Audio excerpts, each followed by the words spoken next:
Israelites coming back at you with another weekly live lesson. You know, Lord's will is edifying. We want to give all praises and glory to Yahweh, by Hashem, Yahweh Shai, by Hashem, Mufakadash. Double honors to the elders, apostles, and great millstone. Most blessing and salutations to the Akim around the four corners of the earth.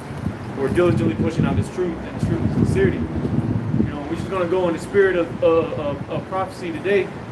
You know, seeing Esau pushing out that spirit of prophecy, you know, with his movies and his predictive programming, you know, and you know, his policies that he's changing up, and, you know, the things that he's doing around the earth is pretty much all leading towards war, okay? And so, you know, there was once upon a time where we would hold up signs with missiles, and a lot of you people just couldn't see it. But now things are becoming very clear to you that the prophets were right the whole entire time, man.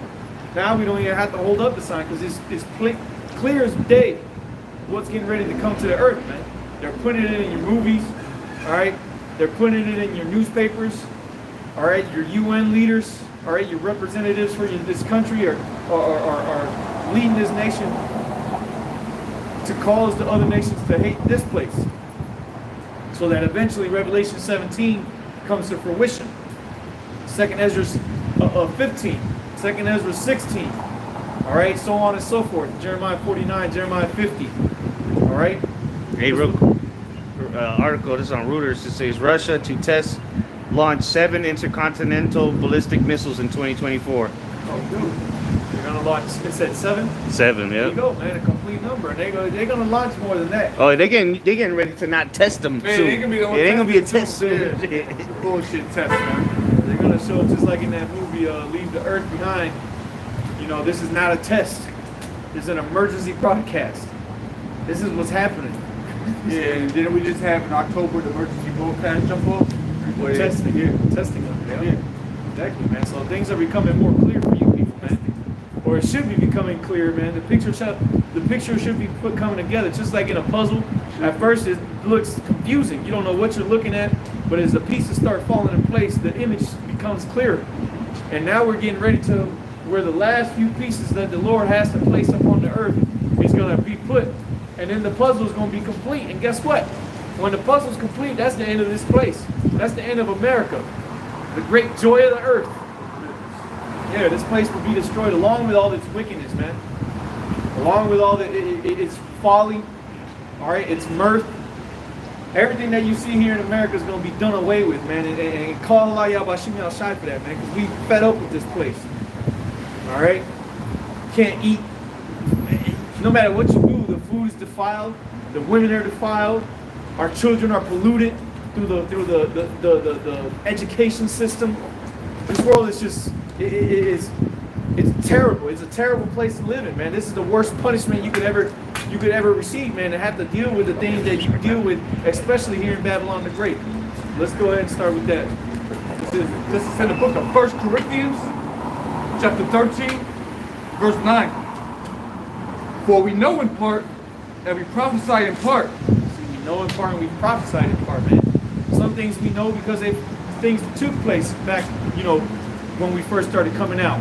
When the apostles started coming out and preaching out on the highways and byways up in New York, man. When this word started to spread through the streets of America, we knew in part. We seen things that had already took place. And we prophesied of things to come to take place. And now the things that through the spirit and power of Yahweh Shem Al Shai, the prophets have been telling you people, now they're starting to come to pass. That's why you people don't come up and scoff anymore, man. That's why you don't do that. Now you keep your mouth shut. Because you see that what we used to say is now happening on the earth, man. Go ahead. Right. It says, for we know in part, and we prophesy in part.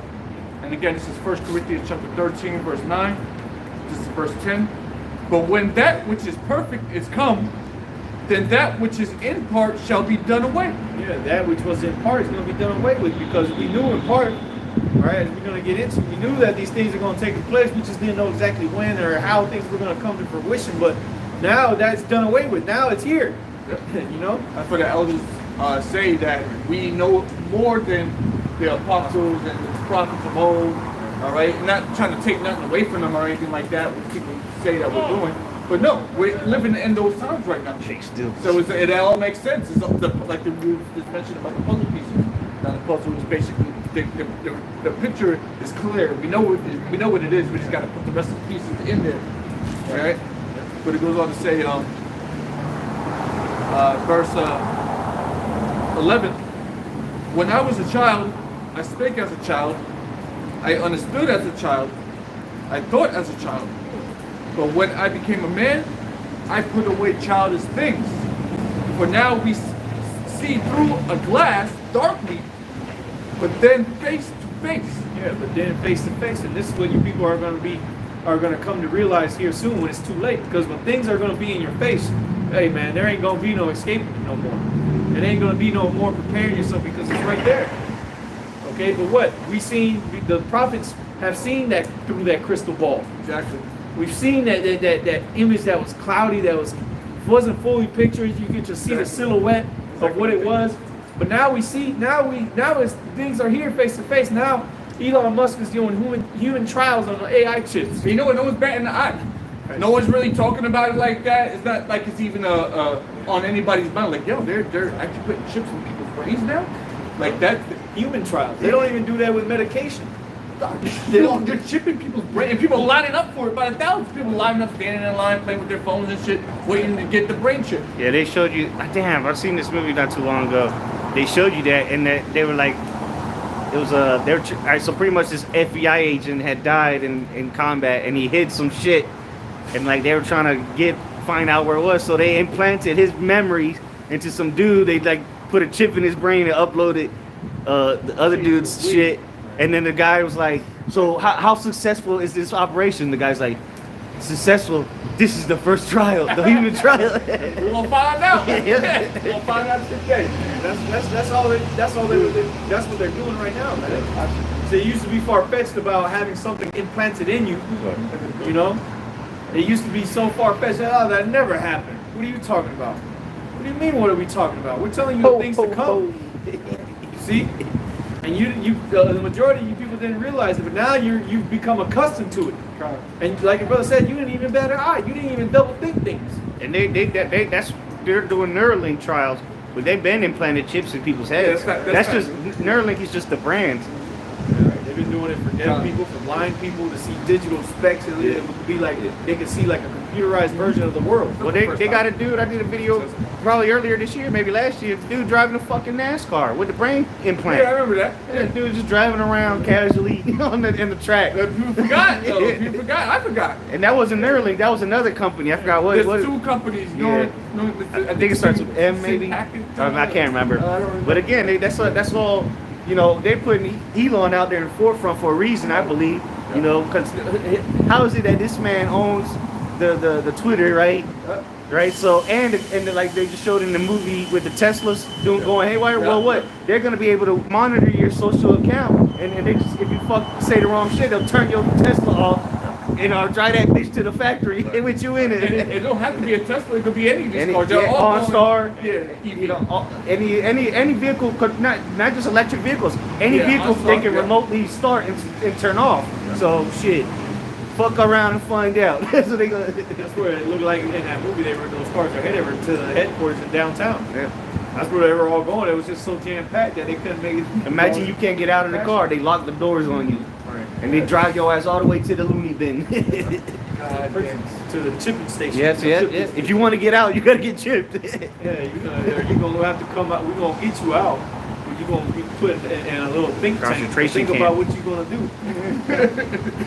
That's the think tank you people gonna be a part of. About it. Read that part again, verse 12. Yep.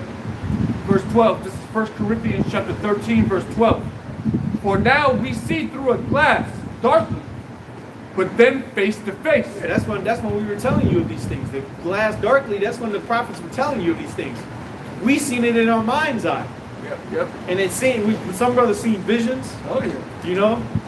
And we came out with videos, we came out on the highways and byways, we showed you the signs, we told you of these things, and in your mind's eye you couldn't see it because it was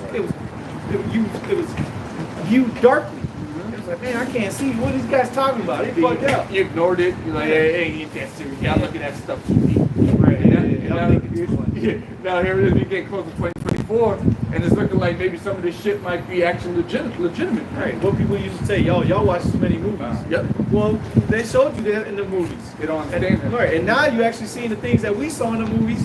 You seeing it playing out in real life. Revelation of the message. So you don't hear that no more. Oh, y'all watching too many movies. Y'all watching the same movies now. Y'all watching it. Yeah, you living through it now. Yeah, you living the movie. Before, now you living through them. You a character. You cast it in. You might be just one of the background characters that's going to get their head blown off or get a piece of concrete fall in their head. And last thing. Yeah, because like in the movie Final Fantasy, was it Final Destination? Yeah. There's only all the people die at the beginning of the movie, but there's only like 8 of them that actually matter. You know, they get off the plane or whatever. Exactly. Everybody else just dies in the movie. You know, they just dies. Reading on. Reading on. Slovakia. It says, now I know in part, but then Slovakia. But then shall I know, even as also I am known. Yeah, so just like everybody at work knows who you are, that's how these prophecies are going to be, man. They're going to come. People are going to know everywhere that these things were written in the scriptures beforehand. That the Lord declared the end from the beginning. That's why you see these Christians starting to speak up now. Right. Now, you know, everybody's a prophet. Yeah, because now it's too late to be a prophet. You can't be a prophet if it's happening. you can't do it like this. Right. It's too late. But you see them step up now. It's not really even the case of coming against the Hebrew Israelites. Now it's really they're trying to.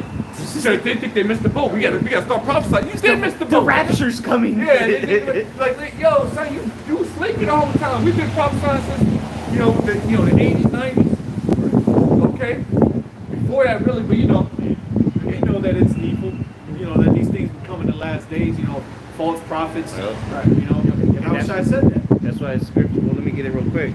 Because like Ezekiel 33 says, then shall they know a prophet was among them. That's how you're going to know that the Lord was, let me get it. Who the prophets the Lord's dealing with. Because like brother said, you got false prophets. This is Jeremiah 28:9. I'll start at 8. It says, the prophets that have been before me and before thee of old prophesied both against many countries and against great kingdoms, of war and of evil and of pestilence.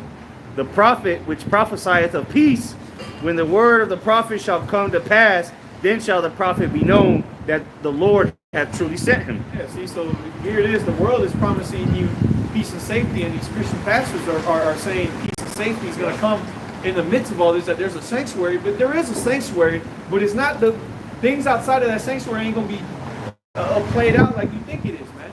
The true sanctuary is Yahweh Shemi Al Shai, the covering that he receives, but the rest of that, the peace ain't going to come into the kingdom, man. The rest of the world is going to be in complete chaos.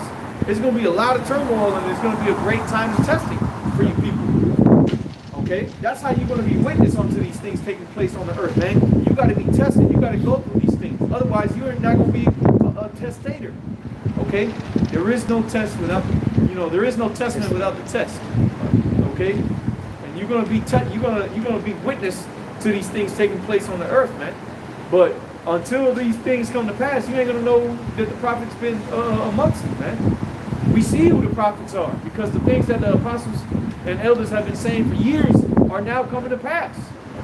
That we, through the Spirit, came out and was telling the rest of the world too. Okay? We were convinced, we were fully persuaded in our own minds, and we came out here and taught. And we told the people of the things that were taking place. Because what it say? Warn them from me. We heard, we ran.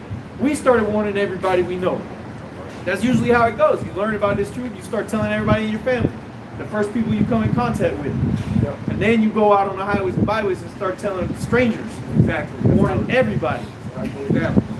Because your family at first, they ain't even going to fuck with it at all. What the hell's wrong with that? Then you're going to realize, damn, I'm doing too much. And then you get a little seed, you start watching more videos, and after a few months, you try to find the camp. Yep. And you out on the highways and byways. Yeah. And for the most part, you go out and you out here prophesying with the rest of the men. We do exhortation videos. Sometimes we come out here and they do more exhorting than we do prophecy, but nonetheless, we still talk about the end and the things to come. Yeah. It's all prophecy. Yeah. You exhort, it's talking about faith and stuff like that. Faith for what? Faith because you need it. You don't need it in these days, man. Exactly. Yeah, so if you go into the exhortation, what you telling the elect is you're going to be all right. And then, it's going to speak and go into the word prophesy, meaning to say before, before it happens. So this is Habakkuk chapter 2, verse 3.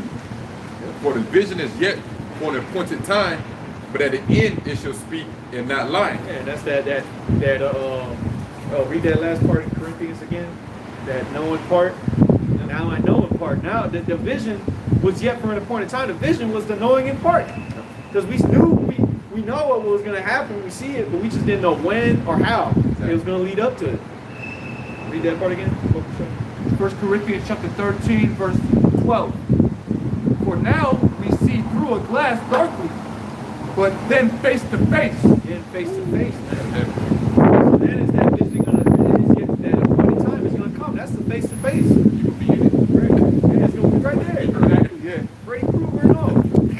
Yeah, nightmares come to fruition. What happened? He come out of the dream. He came out to the real world. They Like had you up. pitted against Jason. But he was out there. He came out from out of the dream to show you that he really was real. Exactly. It's a real demon. Yeah. It says, now I know in part, but then shall I know even as also I am known. See, so then that vision that was yet spoken of before, the prophets of old in the Bible, they used to tell you of the things they saw in their mind. They didn't know when. They just knew it was for the latter times. Well, now we in those latter times. So now that appointed time, we're at. That's why the scripture says it is high time to wake up out of thy sleep, because that alarm is sounding, because it's what? It is that time for the sun to come up. Hello. It's time for the sun. It is ironic because it's the time for the sun to come up on the Israelites and the sun to go down on the Edomites, man. That's right. This is why we at noonday. We've been past noonday, right? Yeah, no. At noonday, you shall be groping at noonday, right? Like blind men. Well, the sun has been set. It is setting on Esau, man. The kingdom of the so-called white man is coming to an end, and that which followeth, which is the rulership of the so-called Negro, Latinos, Native Americans, is getting ready to rise. Okay? Finish that up. Habakkuk 2 and 3. For the vision is yet for an appointed time, but at the end it shall speak and not lie. There you go. Speak and not lie, man. It ain't gonna, you face to face. Everybody knows when they see, oh, that's Tyrone over there. Okay, they see a profile picture. You don't know. This might be a catfish. Right. But then when you're in front of it, oh, okay, well, yeah, that's him. They ain't gonna lie. It is true. That's him. Yeah. Well, that's how these prophecies are gonna be, man. When it's time for these things to come to play, all these little movies and clips they put in these videos to show you, oh, this is only in a movie. Oh, look, nuclear blast. Yeah, that shit's gonna happen, man. That shit, you're gonna see it play out. You're gonna see a missile fly through the air, man. You're gonna see it, and you're gonna be like, damn, them niggas weren't lying. And then you're gonna be blasted away. They're gonna try to think in their mind like, well, I know now, so maybe the Lord will have mercy on me. Like, no, you stuck down here, Jack. You're gonna fall on your knees, try to beg, Lord, please forgive me, but now I believe. Call on Yeshua and shit.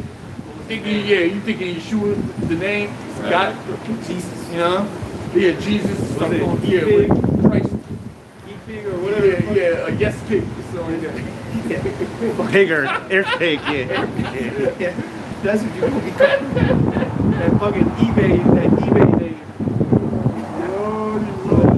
That's the thing, because right now the prophets is speaking. The scriptures say, but at the end it shall speak. So the prophecy is going to be speaking for themselves.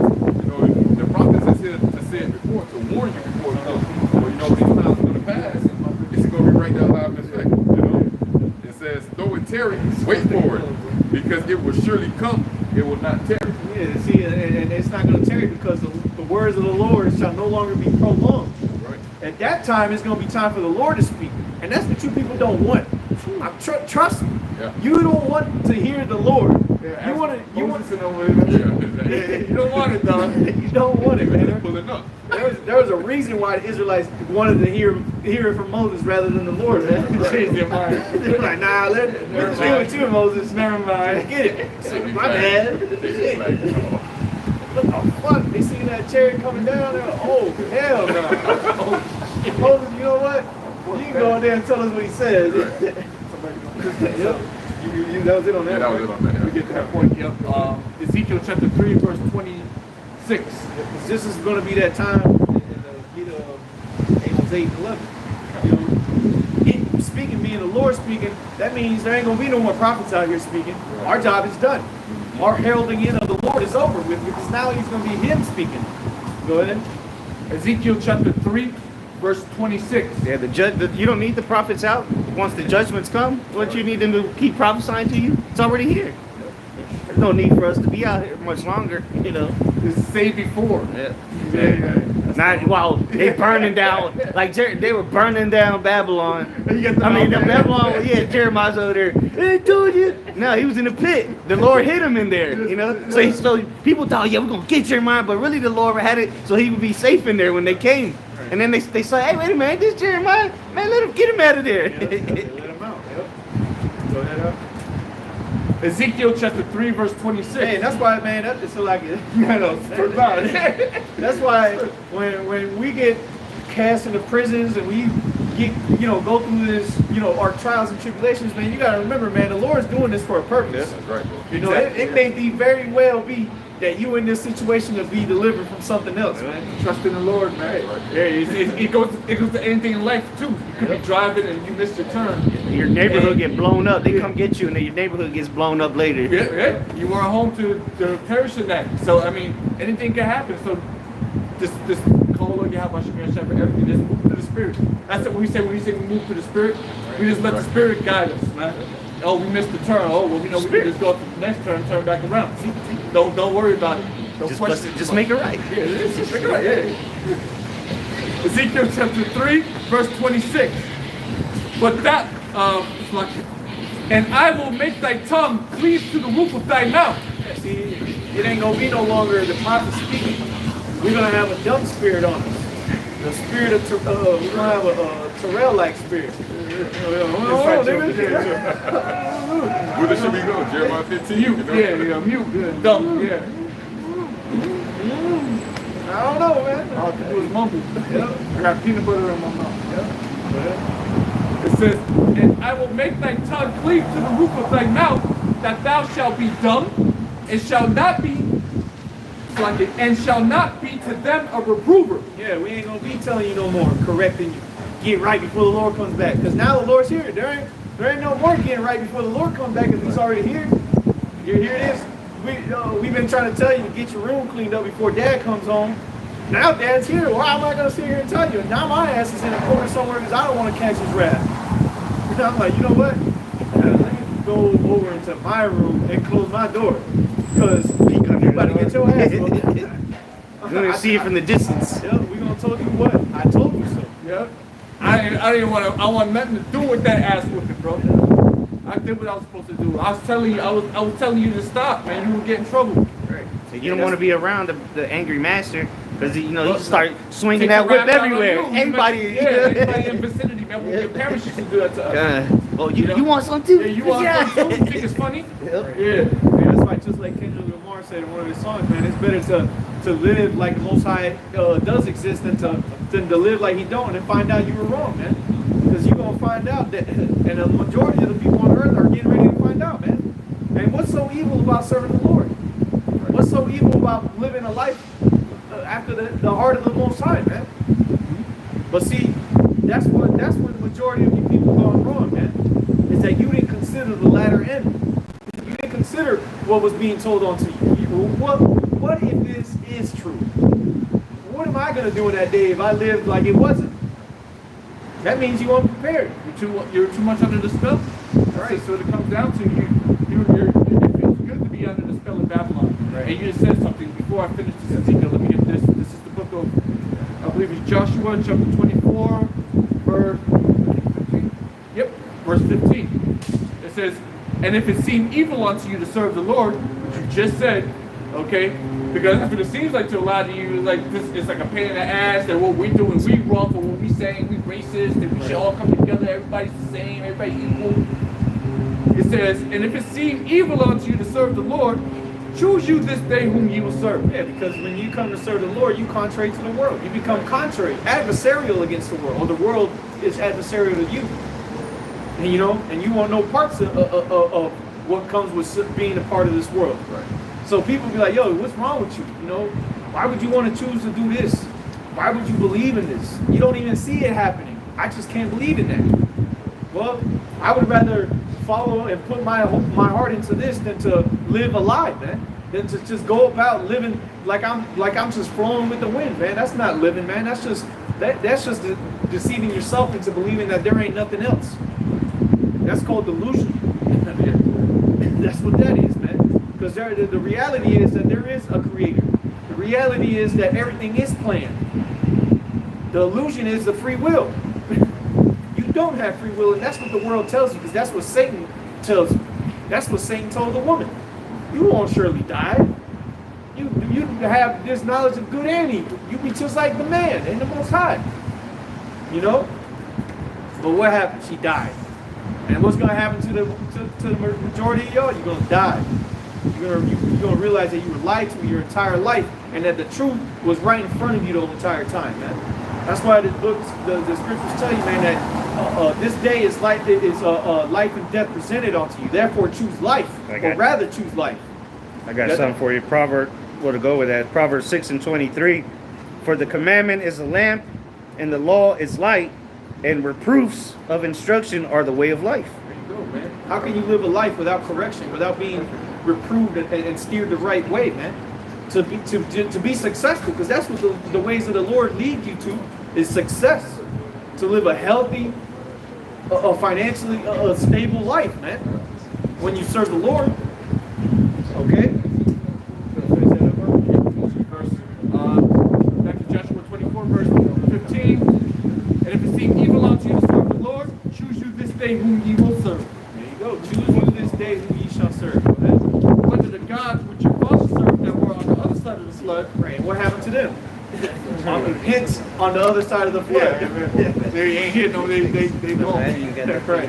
It says, so I got this one place. It says, or the gods of the Amorites in whose land ye dwell. We are in the land of our enemies right now. It says, but as for me and my house, we will serve Yahweh Bashim Yahushua. Yeah, see, our household, all right, the B'yata without, we're going to serve the Heavenly Father, man. All right? And guess what, man? Even what's it called? You sisters out there too, man, that believe, man. Hey, you gotta live this life, man. You gotta set yourself in order. Okay? You want your husband that you love so much to be saved, right?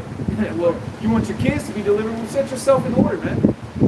Yo, I'll take water from the shop. Oh wait, no, Salaki, brother. This brother got water. Never mind. Yeah, Salaki. See? Go ahead. Back in this book of Ezekiel, chapter 3, verse 26. We'll read that again. Ezekiel chapter 3, verse 26. And I will make thy tongue cleave to the roof of thy mouth, that thou shalt be dumb, and shall not be a reprover and shall not be to them a reprover, for they are a rebellious house. Yeah, you a rebellious house, man, you Israelites, man. You so-called Negro, Latinos, and Native Americans, tell me y'all ain't hard-headed. Some of y'all even admit it. Yeah, I am. I am hard-headed. Yeah, deal with it. they'll admit it. All right, yeah, we'll deal with it. But let's see if you're going to be able to deal with it in that day. Right. Deal with your hard-headedness and the rewards that come with it. Yeah, he even he told Moses it is a stiff-necked people. Hey, Bob Marley even got that song, stiff-necked fool. I forgot what it's called, but hey, even Moses was fed up with these people. Yeah. He's like, why did you put me in this position? Like, I don't even want to do this no more.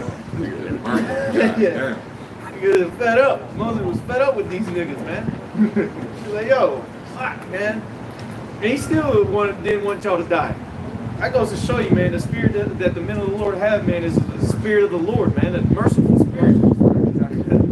We want y'all to get right, and if it's so be it through your death, then so be it. But at the same time, we would rather you convert to believe, man, to serve the Lord, to help us get the hell up out of here, man. Because we understand that if all Israel was to call upon the Lord, we would have been out here. We've been chilling, dog. Yeah, we would have been in rest. Yeah. Man. We know that's not how the story was going to play out. it ain't gonna happen. It wasn't written that way. Nate talking about we all need to come together. We gotta go to the straight gate, bros. The fire, man. We got to set our heads hard against their heads, man. Let me read the next verse. That's the last verse. It says, verse 27. This is Ezekiel chapter 3, verse 27. It says, but when I speak with thee, I will open thy mouth, And thou shalt say unto them, thus saith the Lord power. Okay, Thou shalt say unto him. Go ahead. yeah, you know, and that's what we do. We're out here telling you, thus saith the Lord, whether you want to hear or not, because that's what it says here. He that heareth, let him hear, and he that forbeareth, let him forbear, for they are a rebellious house. There you go, man. This is what we've been doing, man. We've been forbearing y'all, man, coming out here week in and week out. That's how we start off our camp videos every week. Back out here with another live lesson, week in and week out, to warn our people of the destruction that's getting ready to come, and to let them know that the Lord, Yahweh Shemi Shai, is for us, and not for the rest, not for the whole world, man. Everybody start They pouring. don't want to listen to them. Y'all refuse to get right. It's like, nah, you know, I hear you, but I don't, you know. They don't care. However, I got this going on. See the way my bank account is set up. Yeah, exactly. You come with that kind of excuse, man. You need to come and serve the Lord. Yeah. The scriptures tell you, you know, make no tarrying in turn to the Lord, man. Because when it's They have too become late, like women, you know. The nation is just a typical American woman. Just a disobedient, you know, proud, pompous behavior. That's the black woman Black spirit. woman, You know what I'm saying? American Western Can't they woman, even in the face of knowing they wrong, looking at you tell them about their delusion, they don't care. that harlot. They're gonna be the horseman. same. They don't care. Like you watch these red pill guys on the internet. They telling these women to their face about all this shit. They don't care. They don't care, They bro. leave the studio and keep being the hoes they are. And it's Shit. not even delusion at this point. It's just Yeah. pure, just It's pride. They yeah, it's pride. Thank you. I'm trying to think of a word, man. That's exactly what it is. You're just evil, And man. now the men being raised by single mothers, a lot of them act like them bitches. You know. You trying to be right. You looking that right, but you ain't never gonna admit that you're wrong. until it's too late. Yeah. So then it's too late. Now what? Now you're looking for help, and nobody wants to help you because you was stank. And you ain't gonna find no help either. There ain't gonna be no ointment anymore. Our eyesight is gonna be gone. And what you're gonna do is you're gonna try to resort to coming to us. Let us buy, sell us some of your oil. Nah, lest there be none for me. But we tell you IUIC people, you people that are in the IUIC congregation, we tell you, man, like, look, bro, like it's obvious that congregation is on some Leadership is- yeah, man. So when y'all leave that shit, don't come looking for no fucking The blind lead the yeah. blind. Yeah, y'all go start your own camp now. You go stand on the outside or whatever. We don't want nothing to do with Just that. call on the IUIC. names, man. That's what we're telling you. Call Y'all on don't want to names. do that, man. Why is that so hard? That's why y'all congregation is getting jacked up. Because you can't say they prophets. Which one? They don't prophesy You know what what? I'm saying? They talking about the Christians. They might as well just go open up a church. That's a super church, mega church. Put up Jesus up there like all the other churches. You know? They'll rent out the Raymond James and have a fucking Mega concert. Yeah. So shit, yeah, they have a whole situation, man. Go ahead, you got it. Burgers and brews. So this is Luke 14 and 16. It says, Then said he unto him, A certain man made a great supper and bade many, and sent his servant at supper time to say to them that were bidden, Come, for all things are now ready. Okay, now all things are ready, man. Now is that time for you to come inside, man. Because things is prepared. And what Yahweh Shai said, man, the kingdom's already prepared for us. Just watch. Things have to take place for us to enter in onto it, but it's already prepared, man. The way's already been laid out. You've been heralded in. You've been called out. This is the church, man. Yep. It says, And they all with one consent. That's why I brought this out. The brothers made an analogy. The way my bank account set up is.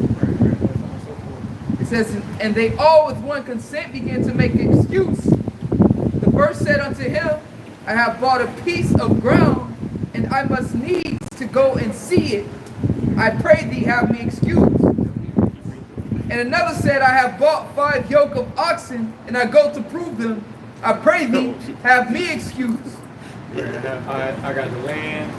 You know, I got this cattle. I got these things that I purchased. Go ahead.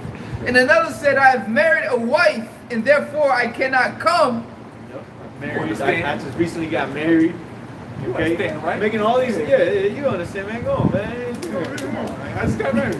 Yeah, go ahead. Where my bank account set up. And it's beautiful because scripture say all things are lawful, but not expedient. And Paul went into basically go to have wives as though they had them. All right, because according to the law, right, basically you got a woman, right? You can't, be excused from court.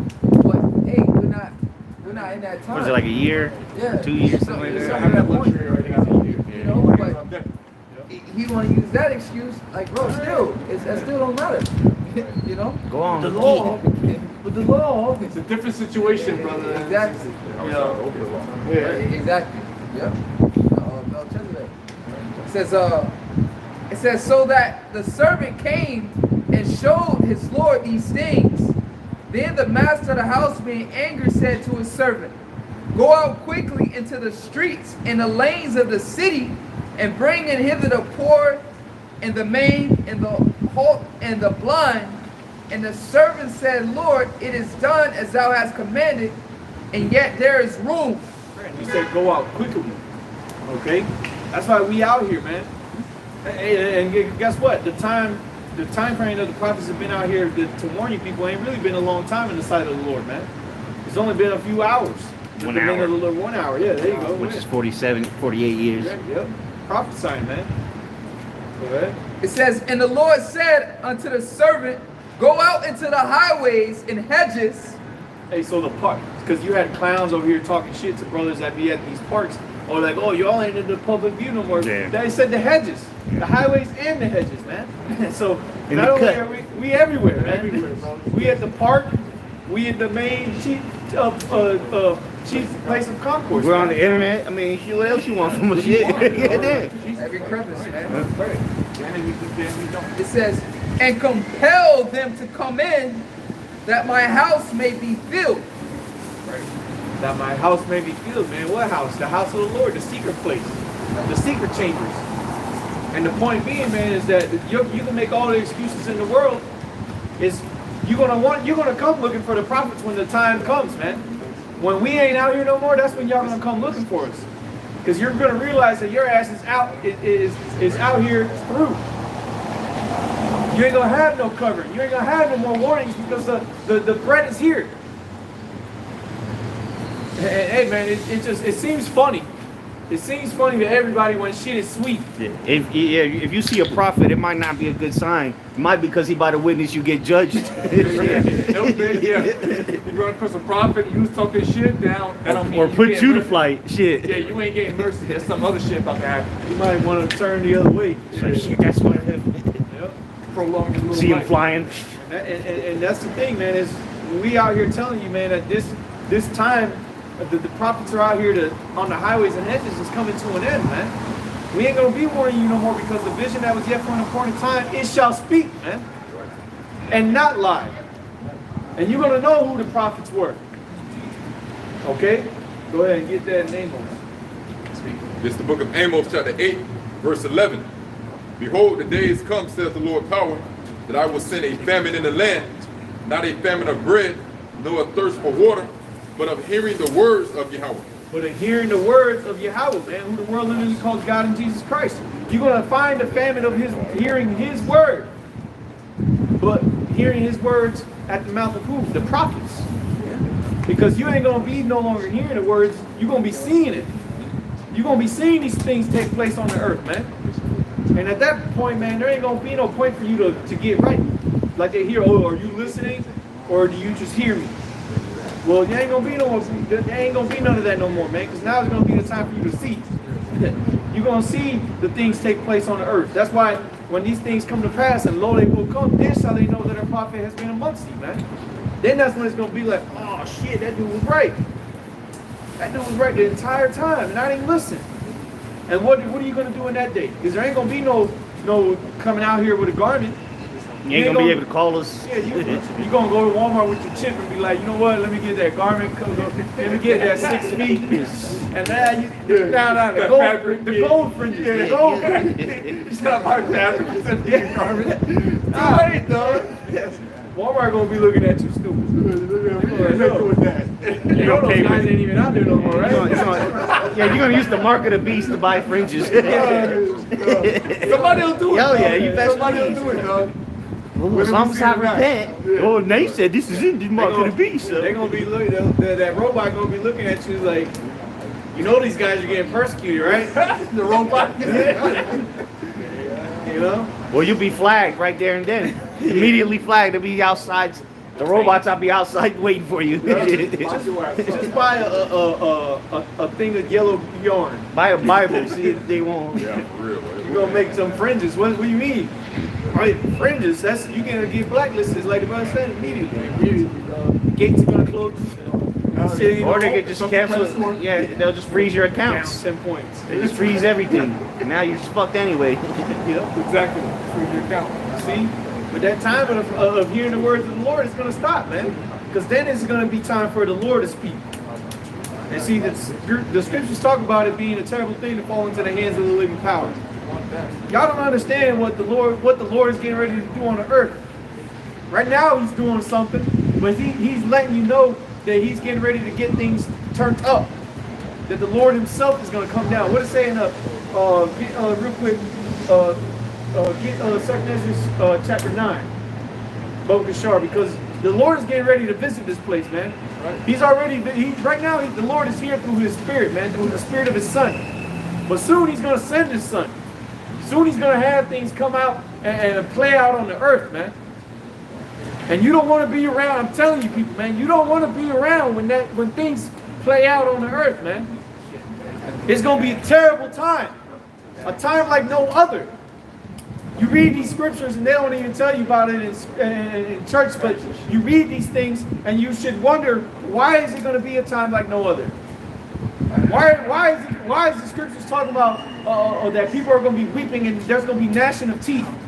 Worse than any time on the history of the earth, bro. We're talking about worse than the greatest famines in history and the World wars. The world war, yeah, the Blood. Come on, all these horrible things that have been recorded in history, not just in America, but all over the world. This is going to be the worst. It's going to be worse than that. So you got to think in your mind, like, what could possibly the Lord have planned for this place? It's nothing good, bro. That's why we tell you, just get right, man. Get right. The doors of repentance are still cracked open, and it's in that chapter 2. Yep. You know, go ahead. Start at verse 1. It's the book of 2nd Ezra, chapter 9, verse 1. He answered me then and said, measure thou the time diligently in itself, and when thou seest Yeah, part. you see the men with the knowledge of the instrument, the measuring tool, are the prophets. We've been given the secrets of the Lord of how to understand and use this tool, which is his word. Amos 3 and 9, or 3 and 6. Okay? The Lord power surely doeth nothing, but he revealeth his secrets unto his servants, the prophets. So the prophets have the secrets of how to use the tool. It's just, do you want to listen? Do you want to learn from these men? Do you want to take heed? Okay? Go ahead. Add on to the secret going to the council, the council of the Lord. You know, this is done in secret chambers. So what is the Lord about to do? You know, so that's the warning of the judgment. You know, when you go into a construction site, not everybody gets a chance to look at the blueprints and be a part of that meeting in the morning with the Foreman. the foreman and everybody. It's the chief workers, man. The guys who are heads over departments. Those are different sectors of the construction. Those are the guys there at that meeting looking at the blueprints. They usually wear the white hats. Everybody else got yellow hats. Right. But if you look, Or vice versa. if you're just a regular guy, you go to look at those blueprints, you're not going to understand a damn thing on that shit. You're like, what the fuck? But someone who knows, they look at those papers and they see the building. Exactly. Understand the language. Right. They see the wall here. They see the support beam over here. What is this? Oh, that's the window. Right. A lot of times they'll even be able to see the brackets. The molding. You know, they can see it just by looking at the blueprint. But if you don't have an understanding of that tool, of the blueprint, then you don't know what the hell it is. Like what the Ethiopian they say. How can I let someone teach me? Well, the prophets have sent out his teachers. They are not hid in a corner any longer, man. The prophets are out here to teach you people how to use this word to know the times that we live in it. Okay, go ahead on. Going back in 2nd Ezra 9 and 1, he answered me then and said, measure thou the time diligently in itself, and when thou seest part of the signs past, which I have told thee before, then shalt thou understand that it is the very same time wherein the highest will begin to visit the world which he made. Yeah, see, and when you see the part of the signs to pass, well, we see in a glass darkly. We see in part. We see the signs come to pass, man. We see, okay, well, we see the sun and the moon. We see the eclipses. We see these nations having issues with each other. We see these things taking place. Yeah, the puzzle pieces, like we mentioned earlier. Oh, we remember you grab a piece from a puzzle box, you're like, man, I don't know where this goes, but I'm gonna set it aside. Because then you start to see the picture forming, like, oh yeah, this that piece. I think it goes in this area, and you start to put things together clearly. Okay, go ahead. Reads on. Because then that's how you're gonna know that the Lord is visiting the earth, man. This is how you know the times that we in. That's why we know that this is the latter times that the scriptures wrote about. Not 50 years from now. Not during the time of 70 AD. Okay. Great grandchildren's days and all that. No, Right. it's now. Yeah, you gotta get right now. You know, it's like we gotta do it now. And to bring it back to the puzzle analogy, you can look at the puzzle, all the pieces spread out all over the place, and you look at some pieces, they may have some same color. You're gonna put them aside like brother said. This one got some green pieces, one got some yellow pieces over here, put these over here. But then as you start connecting them, then you realize, okay, well the green pieces actually connect with the yellow piece and the blue piece, and it's all one big thing. It starts to make sense. But if you're not paying attention and you're not putting the pieces together early, then you're trying to do this puzzle at the last minute, you ain't gonna get it done, bro. It's all gonna be a mystery to you. You're not gonna be able to understand the language, as the brother also said, man. Reads on, verse 3. Therefore, when there shall be seen earthquakes and uproars of the people in the world, More signs. Earthquakes, uproars of the people. That's more signs. Okay, go ahead. reads on, verse 4. Then shalt thou well understand that the Most High spake of those things from the days that were before thee, even from the beginning. There you go, man. So then shall thou will understand when you see these things come to pass. Because Yahushua even spoke about those things. The uproars of the people. Okay? The kingdom rising up against the kingdom, nation against nation. Okay?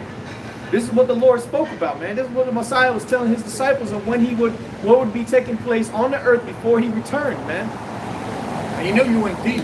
Right. You know, these are the footnotes of what he was telling them. But you know he went deep, and that's how we going. We going deep too. We're letting you know all the things in the modern era that you're gonna see happen. Going in on the AI stuff. We told you about.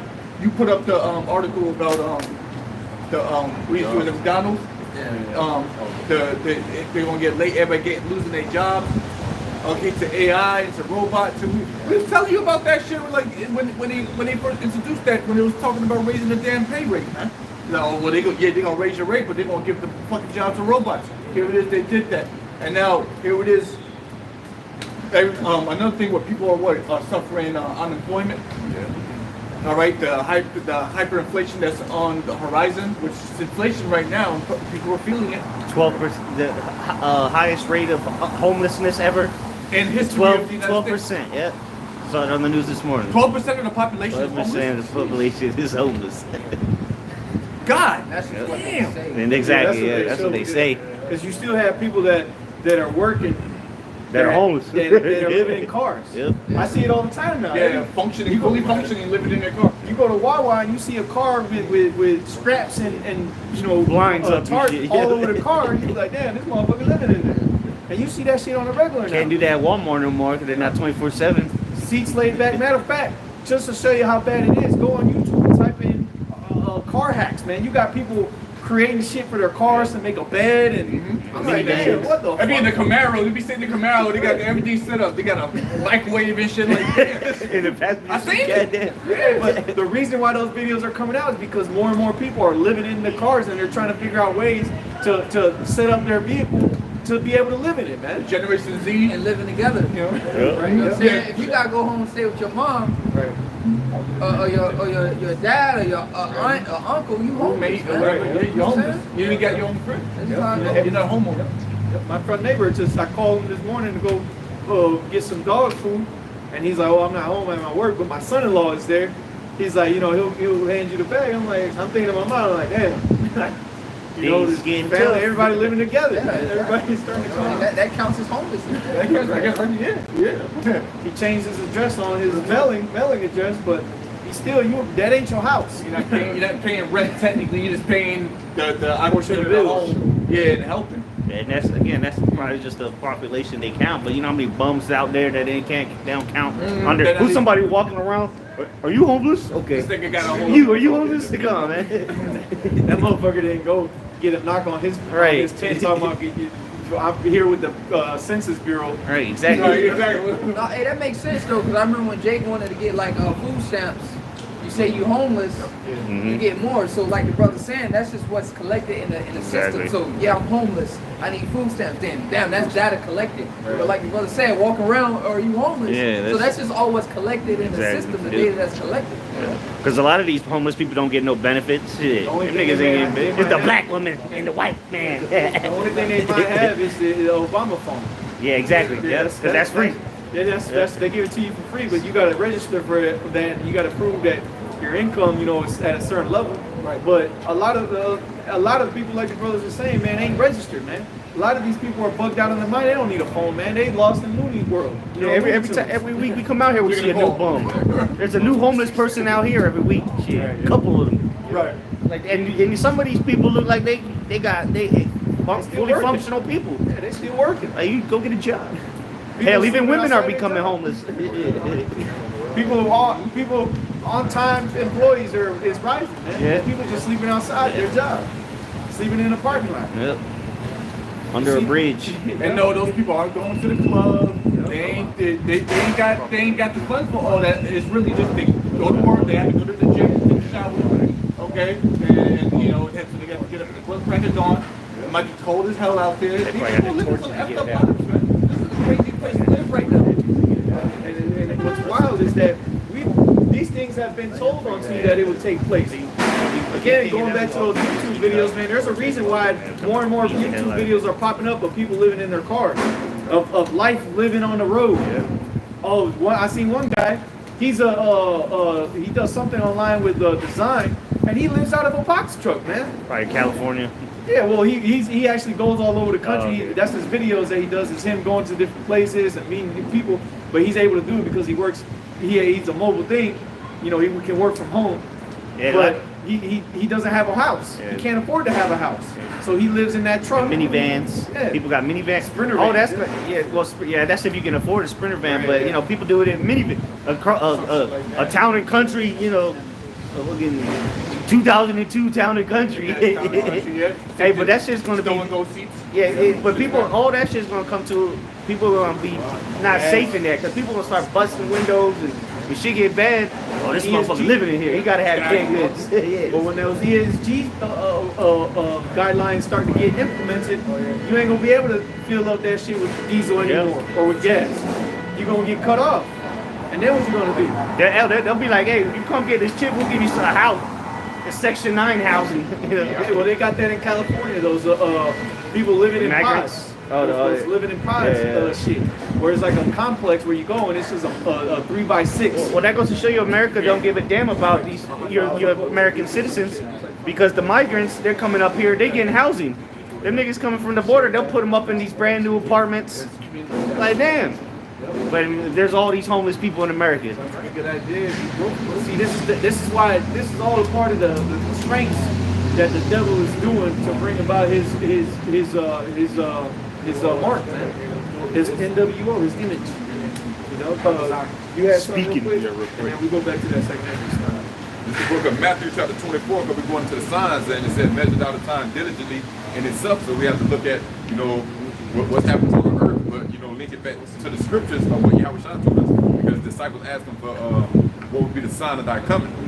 So, you know, you can read that whole chapter, but this is Matthew chapter 24, verse 33. It says, so, and this is Yahweh Shai speaking, so likewise ye, when ye shall see all these things, know that it is near, even at the doors.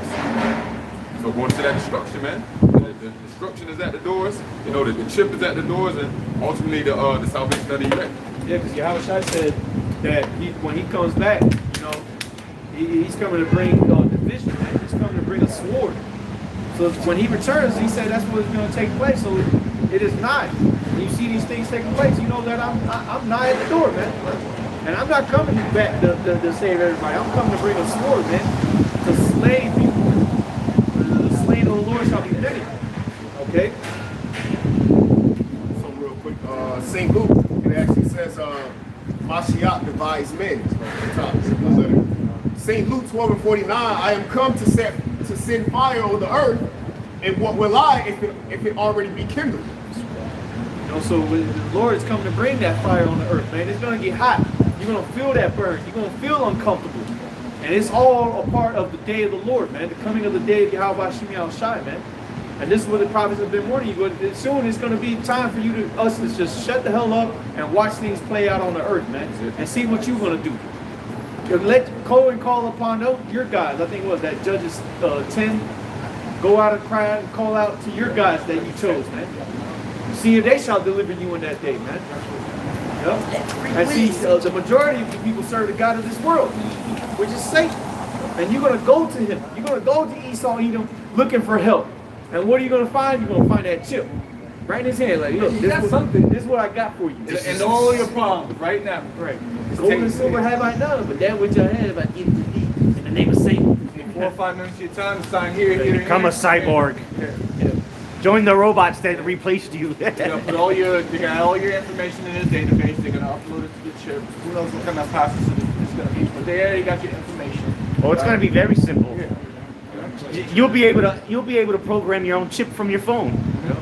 You know what I'm saying? And that's your IP. Your That's why you think he has the mobile wallets already. He got you store your digital ID card, your credit cards, your V card. You know what I mean, for the jump shot. All that can be saved on your phone as we speak. So you get a chip, you just put the phone right there to it, and it'll upload your information. You get a online ID or verification. You know, it's going to be the authentication. One time, because sometimes you got to authenticate certain apps, and it's going to be a one time. Once you plug that chip in, then you'll be forever authenticated. And that's why they want people to authenticate themselves with digital IDs to even get online, so they know you ain't no more pretending to be catfishing and meeting up with you little girls and little boys. Yeah, you're gonna be known. You can't hide on the web no more. They got digital footprint. And then we won't be on the internet when that time comes. Yeah, we done the gun. We don't give a damn. It's gonna be going play.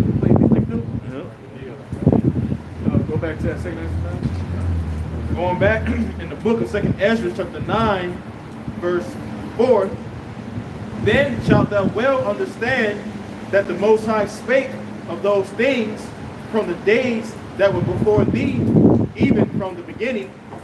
For like as all that is made in the world hath a beginning and an end. Yeah, so this tree, it had a beginning. It started as a seedling or acorn or nut, and it eventually grew into this. So just like everything has a beginning and an end. Go ahead. Hey, notice he said in the world. Yeah, in the world. Yeah, because there's eternal things that are not in this world. Yeah. Right. Yep. It reads, it says, and the end is manifest. The end is We'll read it from the top of that one verse. For like as all that is made in the world hath a beginning and an end, and the end is manifest. Yeah, the end of this world is manifest, man. It's here. We see it. We see the signs, the upwards of the people, the earthquakes, the prophets speaking. It's in their face now. Yeah. Yeah, exactly. Now we seeing things jump up, now, popping off, man. Nation against nation, wars and rumors of wars. The appointed time. Yeah, the appointed time speaking, man. They put it in even more clearer in your face in their movies, man. It used to be like one little scene. Now they're making entire movies. They're mocking us, dog. Like, what the fuck you gonna do about it, nigga? Right. They mocking us, dog. But it's all good. Let's keep that shit going, bro. Like that. See, because that's what people are going to associate with what the prophets have been saying with these movies that are coming out. Oh, see, this is what those guys are talking about. That's why in these little movies they've been putting prophets in it. The side, the crazy guy. Speaking on men speaking out on the corner. It'd be a quick, brief scene. We're gonna go to slavery, and then the white man this and the white man that in the movies. The dude holding a sign that says the end of the world. Right. What's how ironic is it that you had that one Barack Obama movie that was about him that showed him going up to an Israelite camp, and then he came out with this movie, Leave the World Behind. Him and Michelle, they were a part of that movie. Obama films. Yeah. So it ain't a coincidence, man. you gotta put two and two together, man. You know, Tripping right to the point too. It's gonna go in that second Ezra. It said the end is manifest. Jeremiah 23:20 in the NLT. The anger of the Lord Yahweh Bashmiel Shai will not diminish until it is finished, until he has finished all his plans. In the days to come, you will understand all this very clearly. yeah. See, you shall well understand that the Most High said these things from the beginning, man. You're gonna understand the anger of the Lord and why He's angry, because you're gonna see wickedness increase even more, and you're gonna be like, yo, these are crazy times. Look how crazy people are, and then you're gonna realize when these things, man, I see why the Lord's doing these things. But it's gonna be too late for you. It's gonna be too late for you to realize that, man. It's too late to apologize.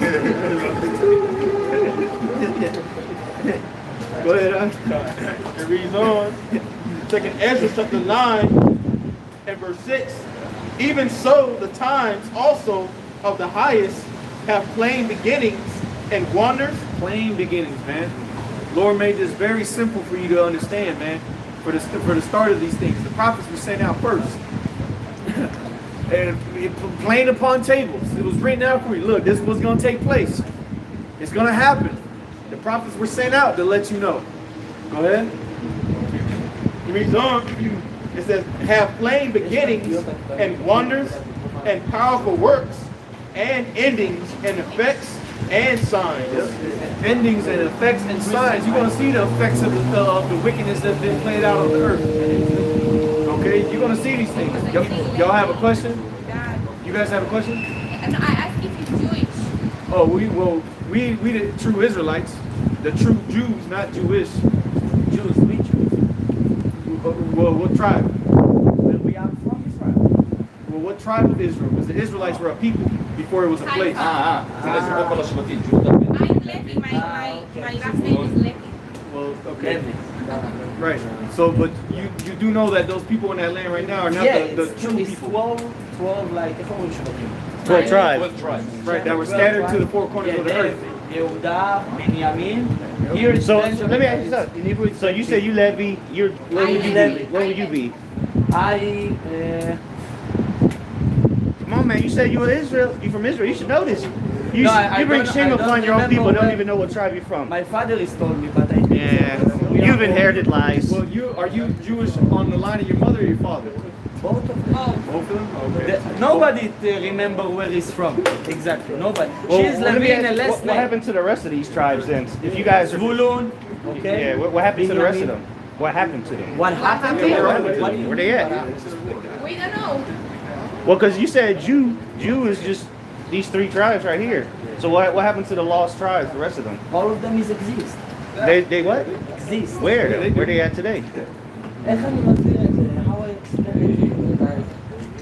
What is the point? What do you איך אומרים think? ש- How you Go guys ahead, said שבטים? tell them what the point is. The point is the Lord has set up men, prophets, just like in the times of old, like you read in the scriptures, the Old Testament, the New Testament, to come out here to tell his people of what was getting ready to come. Now, the scriptures talk about the Israelites in the last days would be sent out to the four corners of the earth. So the Israelites were spread out through all the people, all the nations. But the Lord is gathering them back up through his men, through hearing of this word, to come back to their true nationality of who they are, which are the Israelites, because they were told that they weren't Israelites anymore in the land of their captivities.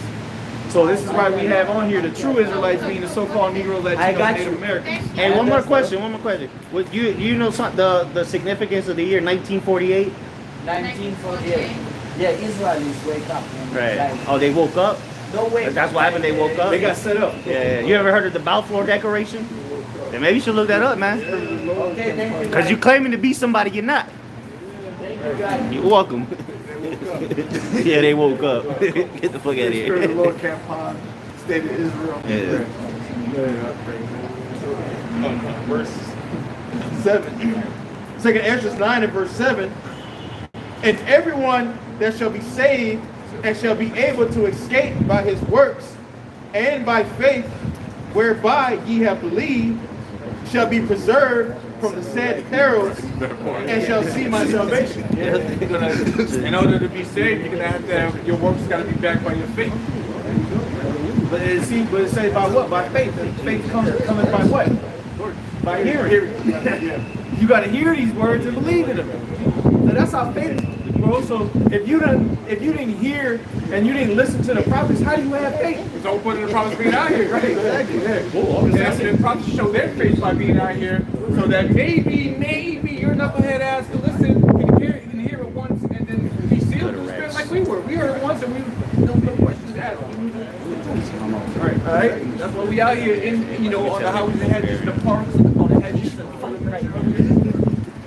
You got to read that verse 3 and then read the next one. Going back to verse 7, it says, and everyone that shall be saved and shall be able to escape by his works and by faith. Again, which faith comes by hearing. So if you didn't hear the prophets, when it's time for these things to come to play out, you ain't going to be able to get faith anymore, because what are you going to hear? There ain't nobody speaking out here but the Lord. And the Lord is not going to be just talking to you people. He's going to be showing you things. Right. By tormenting you, man. Go ahead. So there ain't going to be no more, when the prophets are gone, there ain't going to be no more getting faith. Obtaining faith. You either got to have it or you don't. Because that's how you're going to be able to escape. How is it that you were in the midst of the trouble and now I got to obtain faith to be able to get up out of it? You in it. There ain't no more escaping it, man. Like the brother mentioned earlier when he was reading the parable about the banquet. Okay, people didn't want to come. People had excuses for not wanting to get down with this beautiful banquet. Everything is set up, ready to go. All you gotta do is get it when you finish. All right, you don't gotta go to the library for 8 hours a day like the apostles did. All you gotta do is just turn on your phone and look at the videos, take notes, and get to a point where you understand what's going on here, and then call on that name. Yeah, because right now the Most High really ain't looking for teachers and prophets, man. But you're gonna be teaching for a week. Yeah, exactly. We got weeks left. It ain't what you think it is. America's done. Yeah, if you're just coming into the truth now, most likely you're not a teacher. You know what I'm saying? We got weeks and months left. We don't got much time left here for this to continue to do what it's doing. It's ready. We said what we have to say to the Spirit. We're gonna continue to say the same thing until we can't say it no more. All right. To that tongue cleaves to the roof of our mouth. As we read earlier. Right? Go ahead. In the NLT, Ezekiel 12:26, then this message came from the Lord, Son of Man, the people of Israel are saying he's talking about the distant future. His visions won't come true for a long, long time. Right. That dude over here talking about, oh, I know what y'all talking about. No, you don't, man. And neither do our people. They don't understand what we're talking about, the majority of our people. They think that this is something that's going to take place in some 2100, the year 2106. Nah, man, this is going to happen very soon. 2024, Lord's will. Okay? And if it be so, 2025, Agenda 2025. They did say mark that as one of their years. Yeah, that's right. Okay? Yeah. So, go ahead, Art. Yeah. Last verse, verse 28. Hey, but we know it ain't gonna go according to Esau, because in the fullness of his sufficiency, when he think he about to execute his plans, It's down right here. Is it Is it 2025 or 2024? Yeah, exactly. Gotcha. Yeah. Because what? First it was 2020 or 2030. Then it was 2025. They low key bumped it up to 2025. But that's a good thing, Zach. That's a good thing for us. If we want to get the new wall off the ground by 2025, that means we only got a couple of years left for this shit to Months. Months. What? You said months. I said years. Go ahead. Yeah. Last verse, Ezekiel 12:28 in the NLT. Therefore tell them, this is what the sovereign Lord says. No more delay. I will now do everything I have threatened. I, the sovereign Lord, have spoken. See, that I have threatened. And that's what the Lord said. Compelled them to come in. Which means to threaten, man. We didn't threaten you, man. You won't die if your ass don't get right, man. If you don't come to worship the Lord and believe on Him and have faith, you won't die. That's a threat. That's a threat from the Heavenly Father, and that's what the prophets are out here to do. To threaten your punk asses, man. You should feel worried. You should feel mad at hearing these things, man. Because it's a threat. But see, what you should do when you hear it, instead of taking it out against the prophets, is humble your ass down and go figure out, well, I don't want to die. What can I do to be saved, man? What do I have to do to escape these things? And you're gonna find out that you gotta humble yourself down, man. You gotta serve the Lord. To serve, means to be humble, man. All right. And real quick too, that's how you know that's that same people that said that same generation is back right now. Right. You know that think it was prolonged. Now you hear. Because it said, well, at the end it shall speak and not tarry. So now you're hearing prophecy is right in your face. Well, this generation shall not pass until all things be fulfilled. Right, brother. Roughly paraphrased. right. This generation is here. Okay? And you know, speaking with, you know, I've said it a couple times, you know, I speak as a man, you know, I wouldn't put it past some niggas that were there saying crucify him, but them niggas here in America, man. Oh, they know they're Israelites, most likely shit. They crucify the Lord, they're gonna get the worst judgment of it all here in America, man. Someone told them Probably some nigga with a t-shirt and fringes on right now. Yep. They know they're Israelites. Going back in the book of 2nd Ezra, chapter 9 and verse 7, and everyone that shall be saved and shall be able to escape by his works and by faith, whereby ye have believed, shall be preserved from the said perils, and shall see my salvation in my land and within my borders, for I have sanctified them for me from the beginning. Yeah, see, so those that got, how's that phrase go? Get it while it getting's good, Right. Or roughly paraphrasing. Those that got with the program while it was high time, okay, those are to be the ones that are going to be delivered from the said perils, man. That are going to see the Lord, the salvation of the Lord. They're going to be caught up in the air with him, man. But the rest of y'all keep going. Then that don't want to listen, that don't have faith, that don't believe, right? Go ahead. Then shall they be in pitiful case, which now have abused my ways, and they that have cast them away despitefully shall dwell in torment. Yeah, you cast away the despitefully the ways of the Lord, man. You're like, man, I don't want nothing to do. Yeah, man, this shit ain't on. What does it mean to me? Okay, what does this crown mean to me? That's what you did. What does this crown mean to me? You toss it aside. Well, guess what? You're gonna be you gonna die now. Well, it was a promise to the crown, you know. You own this. It's like Esau. That's what Esau Exactly. That's You are your father, the devil. Yeah, and that's why Yahweh Shai said that. You are your father, the devil, and the will of him what shall ye do. Wow, look at that. They out here playing out in the spirit of Esau, man. That's why they're gonna go to him for help, because that's their father. Yes. Okay, well, you know what I mean by that. Yeah. You know, they're children of his. You know, you shall know a man by his children, right? Well, yeah, tree by his fruit, right? Exactly, man. It's called a clone Tyrone, or Tyrone clone, whatever it is. That's why you're gonna have to die, man, because you left your true home to go be a son of a vagabond, man, a thief, a perverse man. That's who you chose to be your father, man. You put a badge of servitude for him. Right, left the mansion to go to the halfway house. Right. A bunch of crackheads and shit in there. You went to the murderer. Back you up. This is Isaiah 31 and verse 1. Woe to them that go down to Egypt for help and stay on horses and trust in chariots because there are many, and in horsemen because they are very strong, but they look not unto the Holy One of Israel, neither seek their power. And so you trusted in the things that this man can provide for you because you're a carnal people. He's a carnal man. So he's put you in that carnal mindset. Well, see, the only way I can escape is if I get this money, or if I get this thing put in me. If I can just trust in the world, I'll be okay. TV says, go get it, go get it. Yeah, exactly. You know, that's the how many people go. Well, all right. Supplies last. All right, I guess on Friday we'll go there as a family. We'll get it together and we'll go get something to eat. How's that sound, kids? Right. It's America. Yeah. Let me guess something. I got something real quick too. Isaiah 30. You just read 31. I'm gonna go with Isaiah 30, verse 1. It says, "Woe to the rebellious children, saith the Lord, that take counsel, but not of me." Yeah. See, you done took in counsel of the Lord. You took in counsel of the world. And who's the world been given over to? Wicked. The devil, man. The wicked. If not, who and where is it? Exactly. Go ahead. Who's the one influencing the world financially?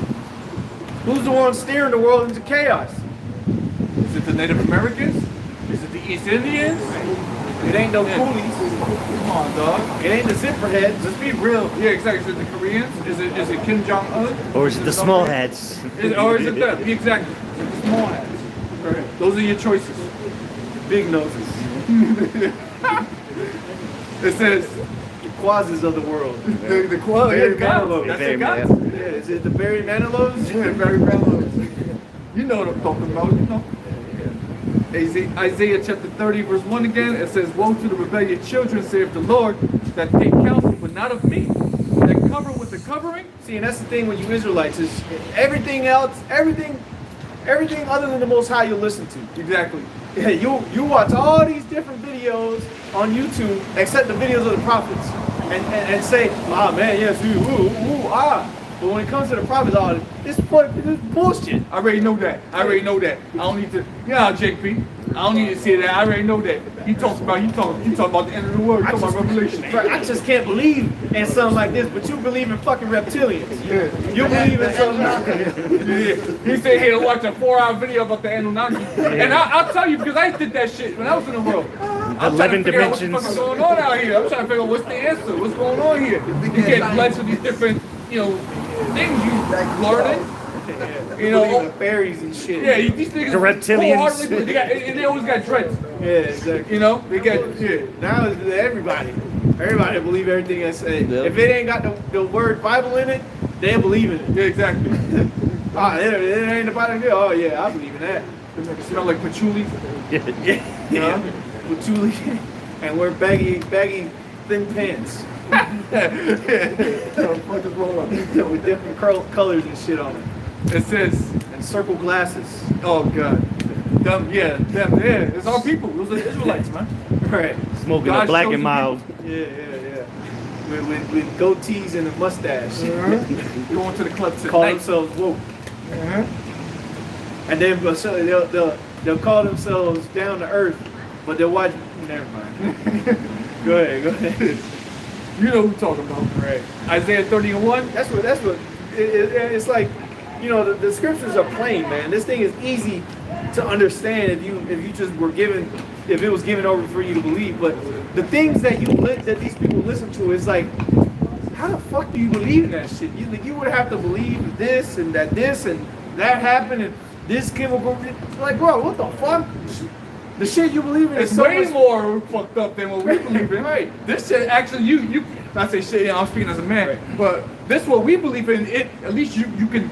All right, well, it's logical because this is the Bible we're talking about. Everybody respects the Bible, all right, to a certain extent. All right, that's the Bible. This is in the Bible. I didn't know that was in the Bible. Yeah, it talks about nuclear missiles in the Bible. It talks about America in the Bible. If you really break it down, we can show you this. Yeah, these things exist. That's the thing. It's like nuclear missiles exist. So how is it far-fetched that these people just didn't see it? You see visions in your sleep every damn night, and you want to wake up talking about, oh, I saw a dream. You cheating on me. They'll take that to the full extent. Yeah, but you can't believe that men saw missiles in their visions before. Or just normal things like this. You wake up in the morning, you see the sunrise. That's a miracle. What the fuck is the sun? What is that? You see this moon and what the fuck is that? I mean, these things you should be like, okay, well, there's some other principles at work here. Or you gotta question that. And the Bible identifies it. Right. It's in here. That's the thing. It tells you what makes these things go round.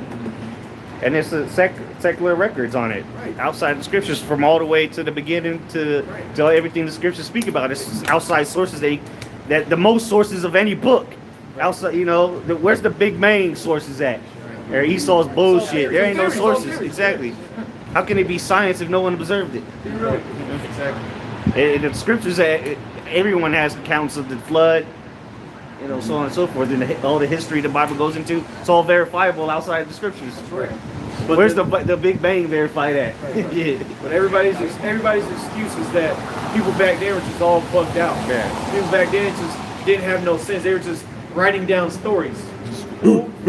How about the shit that you listening to this story? That was you. Yeah, that's Esau. That's his history shit. That's you. Nigga. You Caveman should've put that on paintings the on the flag, wall. nigga. Yeah. That's you. We was kings. We was kings. Kangs. Yeah, we had the gold and all that. Y'all niggas was in the fucking mountains looking crazy, man. They trying to say, oh, we was all like came from Africa. Right. The first nigga was in Africa. Neanderthal. Come on, man. You see what you doing. The scriptures manuscripts have the most manuscripts. Quick fact: it says the New Testament has been preserved in more manuscripts than 5,000. any other ancient work of literature, with over 5,800 complete or fragment Greek manuscripts cataloged, 10,000 Latin manuscripts, and 9,300 manuscripts in various other ancient languages, including Greek, Slavic, Gothic, Ethiopic, Coptic, Nubian. So the Bible's pretty much in every single language. I was just gonna say the word is out in every language. Yeah. So there you go, right there. That's another thing saying that, hey man, the word is out there, man. You know what this language is. Go ahead, go ahead. It's Mark 6, going to the point that, the things that we speak, they don't take us seriously. It's the ones we are doing with Yahushua. Mark 6, verse 1. Real quick before you go, that's why we don't take it to heart when these people don't believe. Because again, like the brother just said, man, y'all been doing this for ages. Y'all ain't been believing in the prophet for ages until your punk asses was with your head cut off. And you looking at your body while your body's slowly dying. You just looking at your body. Yeah. Mark chapter 6 starts out verse 1. It says, and he went out from thence, and came into his own country, being Nazareth, and his disciples follow him. In verse 2, it says, and when the Sabbath day was come, he began teaching in the synagogue, and many hearing him were astonished, saying, from whence hath this man these things? And what wisdom is this which is given unto him? Yeah, where the hell did he get this information from? Go ahead. Yep, it says that even such mighty works are wrought by his hands. Yeah, see, but that's the word. That's where they couldn't say nothing against Yahushua. They were like, yo, he's performing some shit. He's doing something that we can't even explain, and he's telling us the things that are to come. Yes. So shit, if he's able to do these things, like, where's he getting his information of things that come, man? Let's see. Very soon, shortly, y'all gonna see the men of Yahushua out here doing the same things, man, and greater works. And you gonna be left with a decision. Should now I believe, or should I be proud and be like, yo, this, I don't know. This is maybe CGI. Exactly. It's members. You got members. Or they're doing witchcraft. Right. Yeah, this is going to go into them contradict themselves here next verse. Because then they see the proper things that Yahushua is doing, then they're going to contradict themselves. Here's Mark 6, verse 3.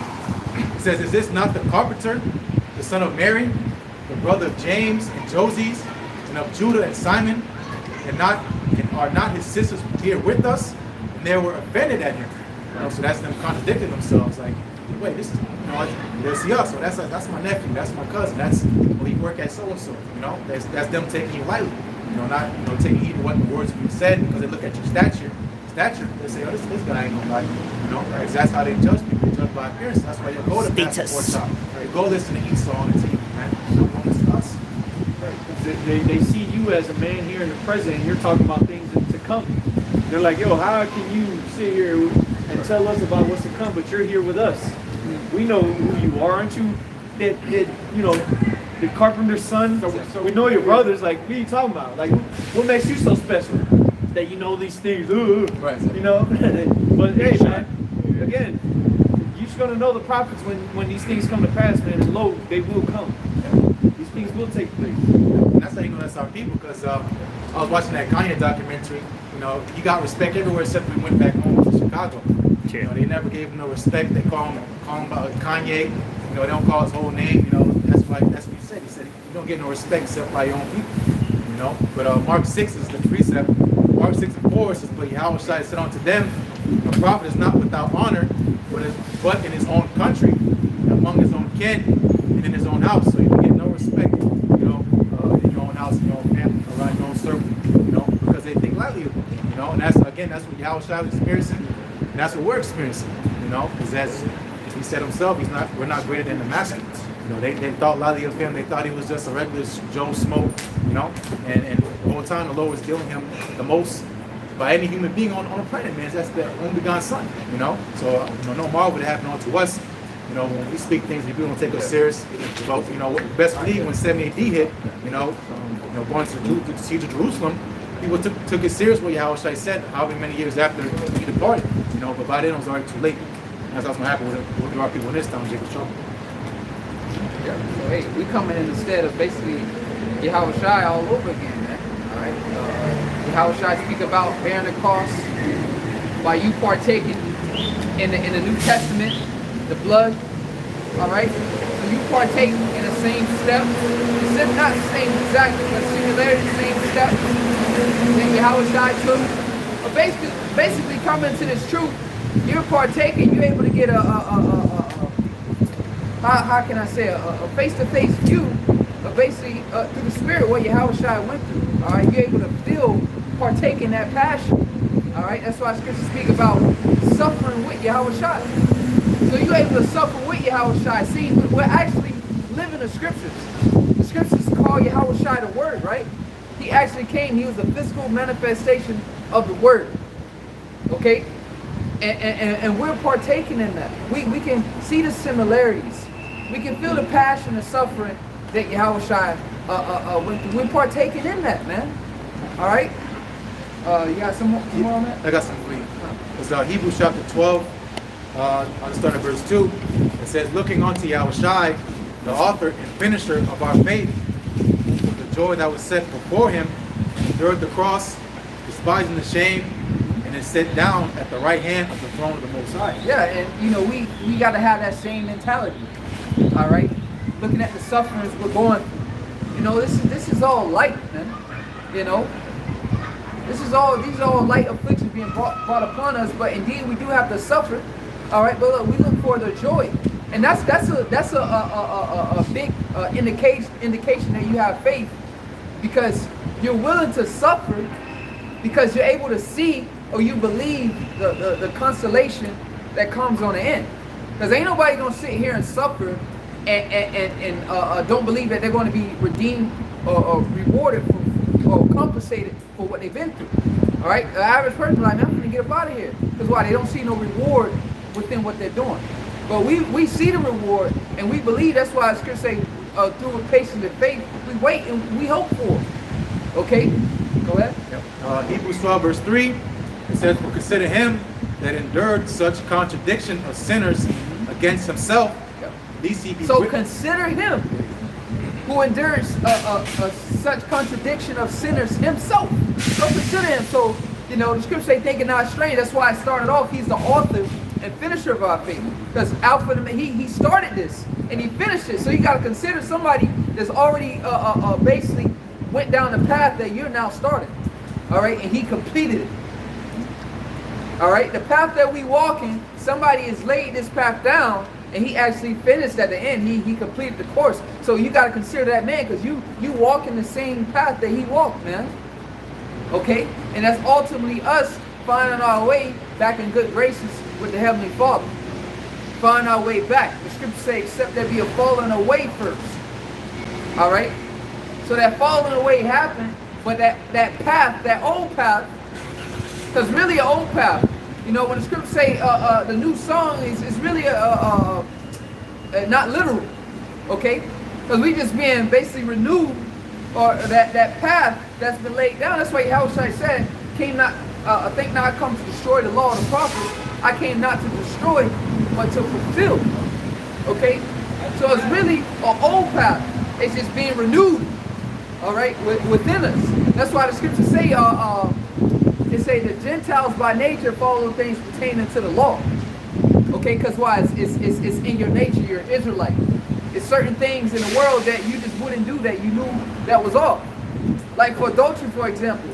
In the world, I knew that shit was off, but yeah, I still did it. But something in my mind used to condemn me. Yeah, condemn me about it. You know what I'm saying? Like damn, that's like, yo, that's that man's woman. And we all did certain things that was, contrary to the law, and we knew it wasn't right. All right. So by nature, okay, because why? The Scripture says, Romans 8 and 16. Okay. Go ahead, get it real fast, because we're gonna start from the top of the video. This is the book of Romans, chapter 8, verse 16. The Spirit itself bear witness with our spirit that we are the children of the Most High. And if children, then heirs of the Most High, and joint heirs with Hamashiach. Yep. If so be that we suffer with him, that we may be also glorified together. Yep. So heirs, children of the Most High, and we heirs, man. All right. the scriptures say, "Ask of me, and I shall give thee the heathen for thy inheritance on all parts of the earth." The precept, you know, I like to quote frequently is Yahweh, the Heavenly Father said, you know, the sacrifices he do not desire, because all the fowls of the air, you know, Jake wants to sacrifice doves and bullocks and lambs and stuff. The Heavenly Father say, I know all of them. They mine. You know? So heirs, man. You know, you join heirs with the Heavenly Father. Okay, we're set up to receive an inheritance. Okay? But we have to suffer with Yahweh. That's why I say, once again, going back to consider Yahweh Shai, the author and the finisher. When you go in the second Esdras and it speaks about that inheritance, if a man not go through the troubles to receive it, who you think started that? Who you think was the first person to fulfill that scripture? Yahweh Shai, man. That scripture was, if you want to get technical, that scripture is literally talking about Yahweh Shai, man. But then what? We have to follow his steps. We got to go through the same thing. The inheritance is already ours, but we got to go through the same thing. We got to go through the trouble to get to it, to inherit it. Okay? Which is why Yahweh Shai had to come down in the flesh. Get off of that throne. Like, yeah, the throne is yours, but you got to come down here and you got to earn it, man. So he got off the throne, came down here in the flesh of men, made by the seed of men, all right, and endured, like I said, such contradiction of sinners, was tempted in the flesh, dealt with the same temptations we did, but he finished it, all right, he conquered it, which is what separates him. That's why scripture say he had a name that no man knew, his rank. Because here it is, we in the same flesh that Yahweh Shai was in, but we're not perfect in it. Goes to show you that Yahweh Shai is just not an average Israelite. He's not your regular everyday Israelite, because he was able to come down here in the flesh and completely be obedient to the will and power of Yahweh Bashim Shai. All right? Did not go off at all. So Yahweh Shai ain't just no regular Israelite, man. It's a separation. That separation was made clear. That Yahweh Shai, he is the son of the Most High. He's not just your average lucky go Israelite. Okay? Finish that, Michael? Yeah. Hebrews 12, verse 3 says, consider him that endured such contradiction of sinners against himself, lest ye be weary and faint in your minds. Lest you be weary and faint in your minds. So it's telling you that this is the comforter. It's telling you that so you don't be weary and faint in your mind, because you got to consider Yahweh Shai, who went through, you know, such contradictions and sinners, you know, as we. But shit, on a whole nother level, man. Okay? That was it on that? Yeah, I mean, you can read it. You got more words? Is Hebrews 12, verse 4. It says, ye have not resisted unto blood. Yeah, and we ain't resisting unto blood, man. Yahweh Shai shed his blood. All right, so majority of the elect won't have to. All right, he died. He died to death, which is why, you know, this priesthood, this ministry, this gospel is all spiritual. Okay, it's all spiritual. The sacrifices we putting up is spiritual. The deaths that we die is not literal. It's all symbolic. Okay, so we working out a whole spiritual priesthood here in the sight of the world, man, that they can't see. This is the priesthood of the Most High that you see right here before your eyes, man. They're putting up the sacrifices, all right, the spiritual sacrifices. It's coming out here, man, speaking onto you, in season, out of season. All right, here it is. It's dark and gloomy out here. The haiku ain't popping. The club on the corner ain't popping.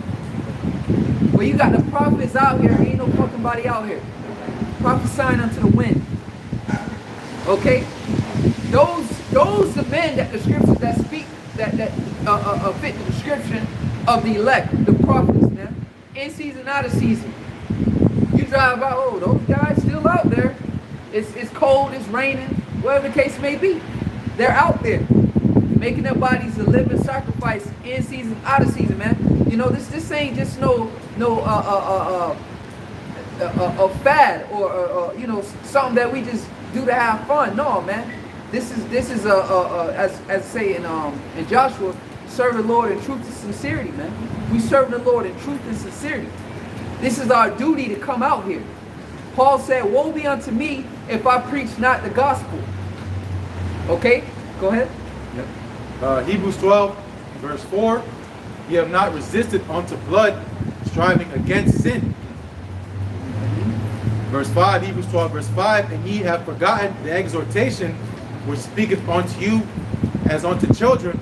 My son, despise not the chastening of the Lord. Yeah, so this is the exhortation, man. Despise not the chastening of the Lord. When you go into Isaiah the 53rd chapter, it was already prophesied. And you go into that and you read how he was bruised and stripes. But what? After all that said, it pleased the Most High, man, to bruise him.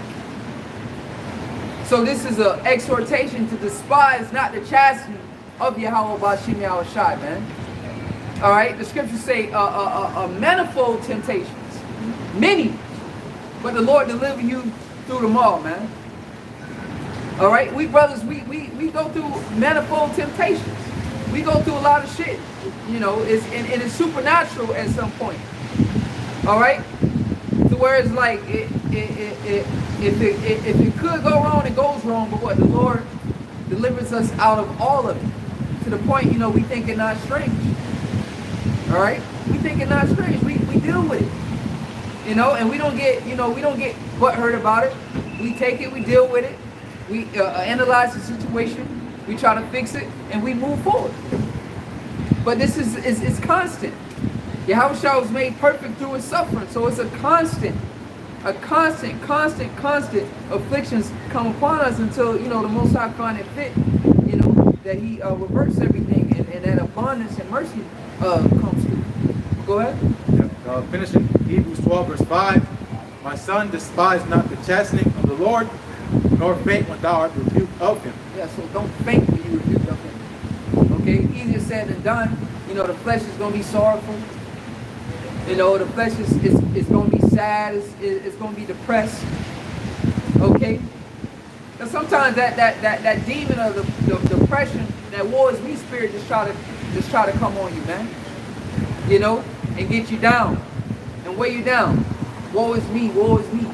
You know, everything's all bad. You around here in that what is it? That Eeyore spirit, man. You know, that depression spirit, man. What? Faint not when thou art chastised of the Lord, man. Okay. Yeah. And the more and more, go ahead. Or the Debbie Downer spirit, you know. Yeah. Man. Oscar the Grouch. Yeah. You know, we scripture say we are more than conquerors, man. You know, you got to have that victorious mindset, that mindset of the victory, overcoming these obstacles. You know, not allowing these worldly afflictions to weigh you down. You know, kings and priests. You know, we kings, man. You got to overcome all these things that come our way. Go ahead. Yep. Hebrews 12, verse 6. For whom the Lord loveth, he chasteneth. And that's what you got to understand. Whom the Lord loveth, he chasteneth, man. When Yahushua was up on that cross, he was praying up to the heavens to the Heavenly Father, man. And all the pain and all the sorrow he was in, you know, still praying to the Heavenly Father, and he knew who brought that upon him, man. And he dealt with it like a man, and he took it. He took that ass whooping, so to say. So likewise with us. We got to take the ass whooping that the Lord puts upon us, man. We got to take it like men. Okay? Seriously, man. We got to take it like men.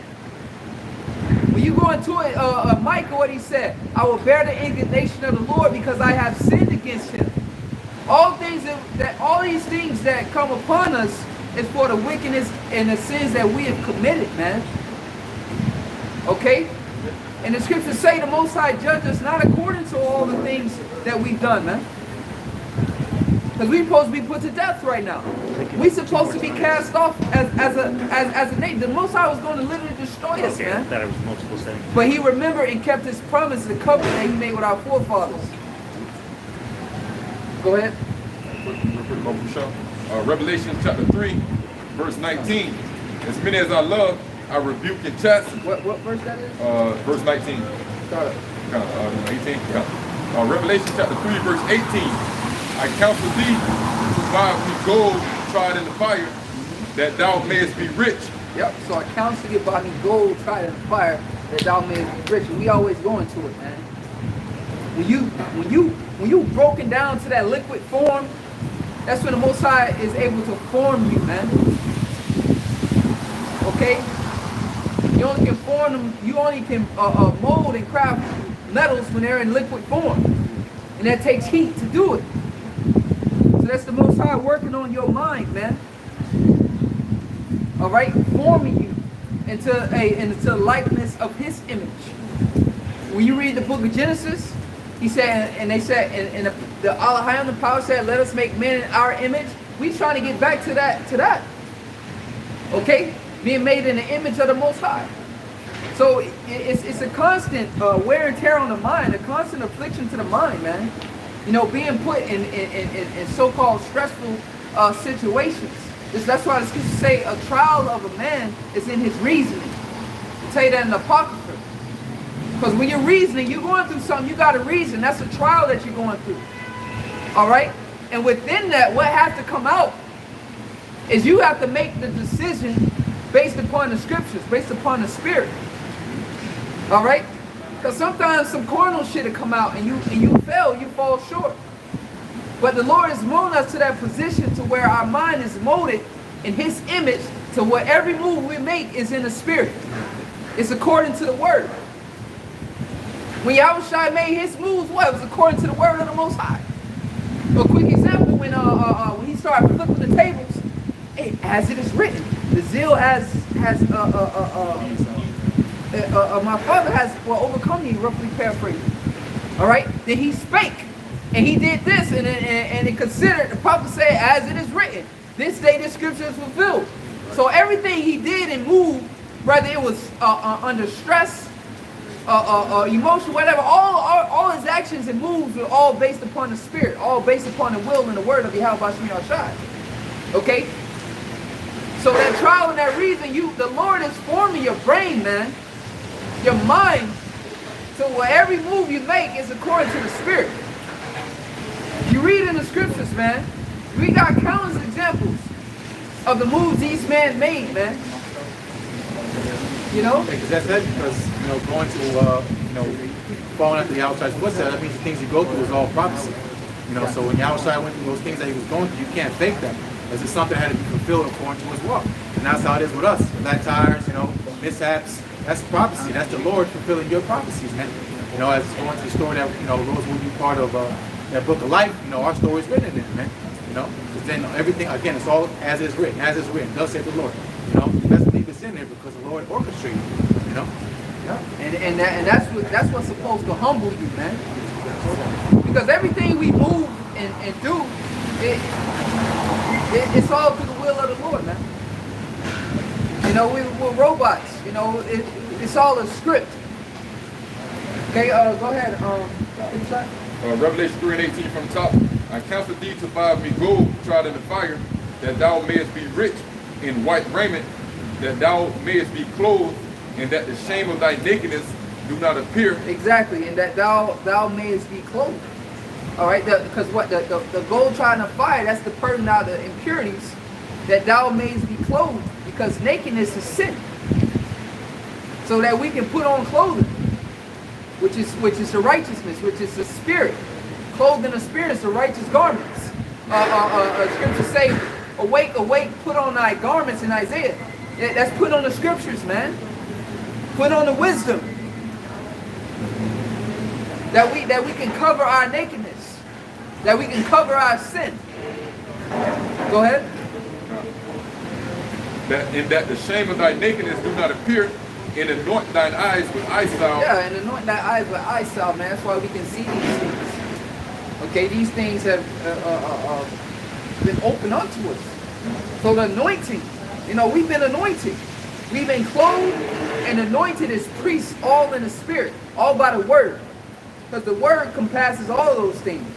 The oil, the anointing, the wine, the water, the bread. Okay? The word covers all that. So we've been anointed through the word. The word is what anoints us. All right? That's the true anointing, the word, man. Go ahead. That thou mayest see Verse 19, as many as I love, I rebuke and chasten. Be zealous, therefore, and repent. So be diligent. All right? And I read that in NLT, it say be diligent, therefore, and repent, man. Okay? That was it on that? That was it? All right, come on. Get yours, Bob. This is St. John 16 and 33 in the NLT, Yahweh Shai speaking. I have told you all this so that you may have peace in me. Here on earth, you will have many trials and sorrows. Yeah, so I've told you all this, that you may have peace in me. So what we going through, it wasn't like, oh, that wasn't mentioned to me. You know, I didn't know about, you know, that wasn't written in the contract. You know, but the Yahweh Shai said, I've told you all these things that ye may have peace in me and peace of mind. Because knowing, all right, they say knowing is always half of the battle. You know already. And that's what stabilizes you. Isaiah 33 and 6, and wisdom and knowledge shall be the stability of thy times. Okay? A lot of people get disenchanted because they receive the wrong message from these false prophets out here. We as is the 2 Peter, somebody hold 2 Peter's 2nd chapter, above the start. We'll get into that. Go ahead. But take heart, because I have overcome the world. But take what? But take heart, because I have overcome the world. True, but take heart, man. You know, bravery. But I've overcome, so look, we gonna overcome this too. Take heart. You know, that does give you heart. I've overcome it because you're following after a leader, or you're following after someone who's already accomplished the mission already. That's what gives you hope. You know, that's real. Think about it. That's what gives you hope. Well, it's been completed before it's been done. You know, usually when something hasn't been done, it takes someone of great faith to basically complete it, and then that compels everybody else to do so. Now we know it's possible. Exactly. It's part like King David. Everybody was scared to fight Goliath. Right, yeah, exactly. Right? Yeah. But King David the Lord put the faith, was building King David up and put that faith on him, on that one individual, and what that compelled everyone else. That's why basically, you know, they was trying so hard to uproot Yahweh Shai and then apostles and stuff, because they see the faith of these men, then what? You compel everybody else to believe. Okay?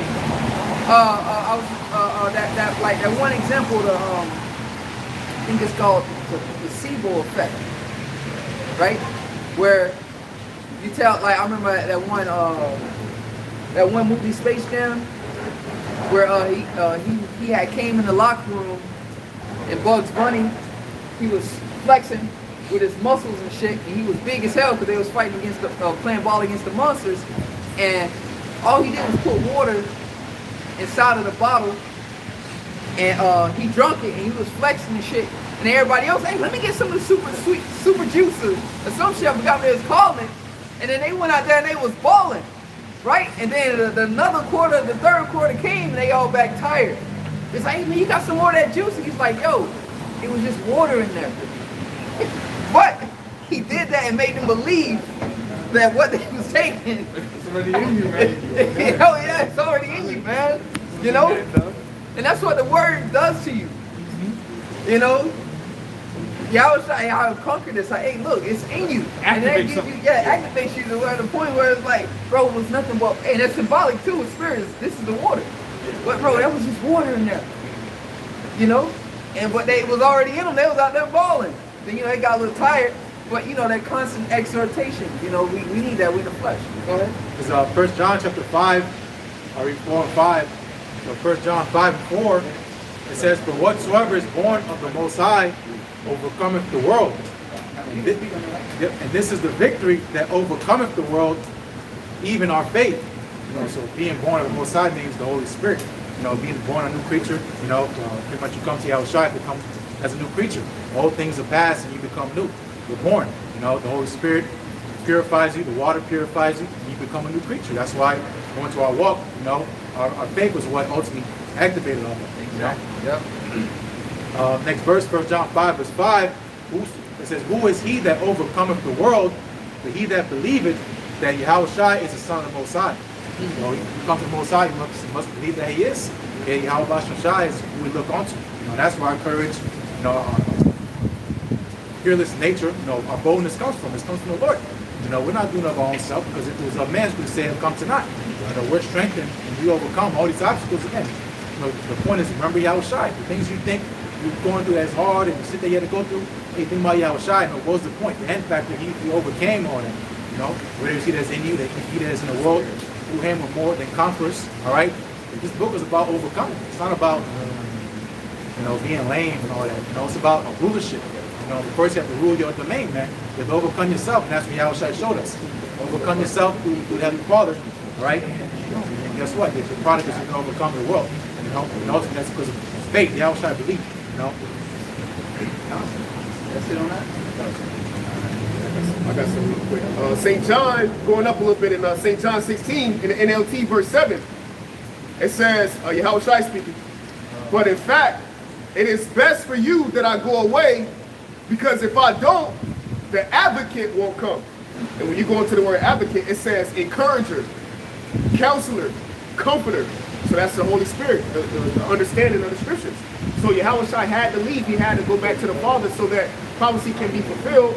And in these latter days, what the scriptures say, comfort one another with these words. They encourage one another with these words. The spirit of truth, which the world cannot receive. John the 4th chapter says that hour will come that what true worshipers of the Most High will worship Him in what? Spirit of truth. So we have the true understanding. We have the advocate. We have the encourager. We have the counselor. And that's what you people don't have. That's why you walk past us, man. Because you're not comforted. You're actually troubled, man. The Lord is not dealing with you on the level to understand that this is already done. All right? Yeah. Because that's why people always be wanting words of encouragement. Words of encouragement. Give them something to feed their soul, something to keep them going. And we have the best words of encouragement Israelite can have, an Israelite man can possess. The words of Yahweh Bashmi Al-Shai. But the point being is now what separates us from the rest of the people is that he's given us the spirit and the faith to believe in the words that's written. Because a lot of people have these words, the comforter right next to him, but it's not comforter. All right? Yeah, exactly. Not being mixed with faith. You have something else? Oh, it's just a little bit more. Yeah, go ahead, bro. Verse 8. Verse 8 in the NLT, it says, and when he comes, he will convict the world of his sin, and of the Most High's righteousness, and of the coming judgment. And that's why the prophet, that's the beautiful, one of you brothers was going into earlier, the importance of the prophets, which we always go into, which is the significant, the sign, the greatest sign. All right, because the Lord said there will be no other sign but the sign of the prophets. And what would they be doing? They were telling you of the oncoming judgment, man. The impending judgment, the inevitable, which is the irresistible or unchanging, unalterable. So this is what's getting ready to come. The Lord Yahweh is getting ready to judge the world, man. All right? It says the eyes of the Lord are upon the sinful kingdom. Verse 9, the world's sin is that it refuses to believe in me. So the world refuses to believe in Yahweh Shai, and that world is Israel. All right, because the world of Israel, the majority of our people, they don't believe in Yahweh Shai. They don't believe in the Lord, because if they did, it would be more Jakes out here than just this one brother. Verse 10, righteousness is available because I go to the Father, and you will see me no more. Verse 11, judgment will come because the ruler of this world has already been judged. So he's on borrowed time. That's why Job, the 18th chapter, it says, he shall hear a tingling sound in his ear, come down with great wrath, because he know that his time is limited. Yep, get that. You got something? Oh, earlier, the second unit. All right, hold that. Hold a second. Yep. So, Luke chapter 2, verse 30, for I knew that they would not hear me, because it is a stiff-necked people. Exactly, because, here it is, the prophets of the Lord. The Lord speaks by his men, by the mouths of the prophets.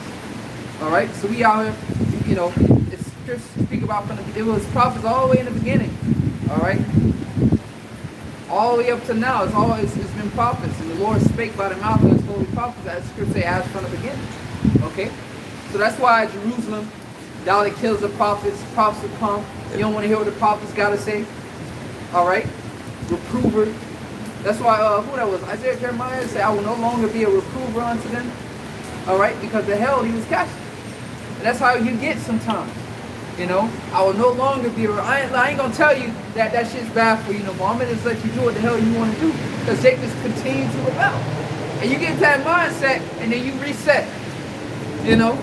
You get into that mindset and then you reset. You know, because why? It's just, you just compelled just to, you know, it's in your spirit. Like Jeremiah said, a fire was kindled in me, man. And he just couldn't hold it back. Alright? So we set up to do this. You know, we gonna come out here sighing and crying every week until, hey, the Lord shuts it off, because it's just in our spirit to come out here and do these things, man. You know, we don't know nothing else. This is our occupation. All right, to come out here and warn the elect, true watchmen. Once again, in season, out of season. All right, standing upon our watch. You people have no excuse. The prophets out there, rain, snow, extreme heat. They always out there continuously, man. Because we're compelled to do so. The Spirit is on us to do so. Alright? Each brother got in their mind that this is the most important day of their week. They know they got to get out there and preach the word of Yahweh Bashim Shai, man. We won't miss it for nothing in the world. Go ahead. Luke 2 verse 30. For I knew that they would not hear me because of the stiff-necked people. Stiff-necked, and that's the nature of this flesh. All right? The stony heart. That's the nature of this flesh, man. Stiff-necked.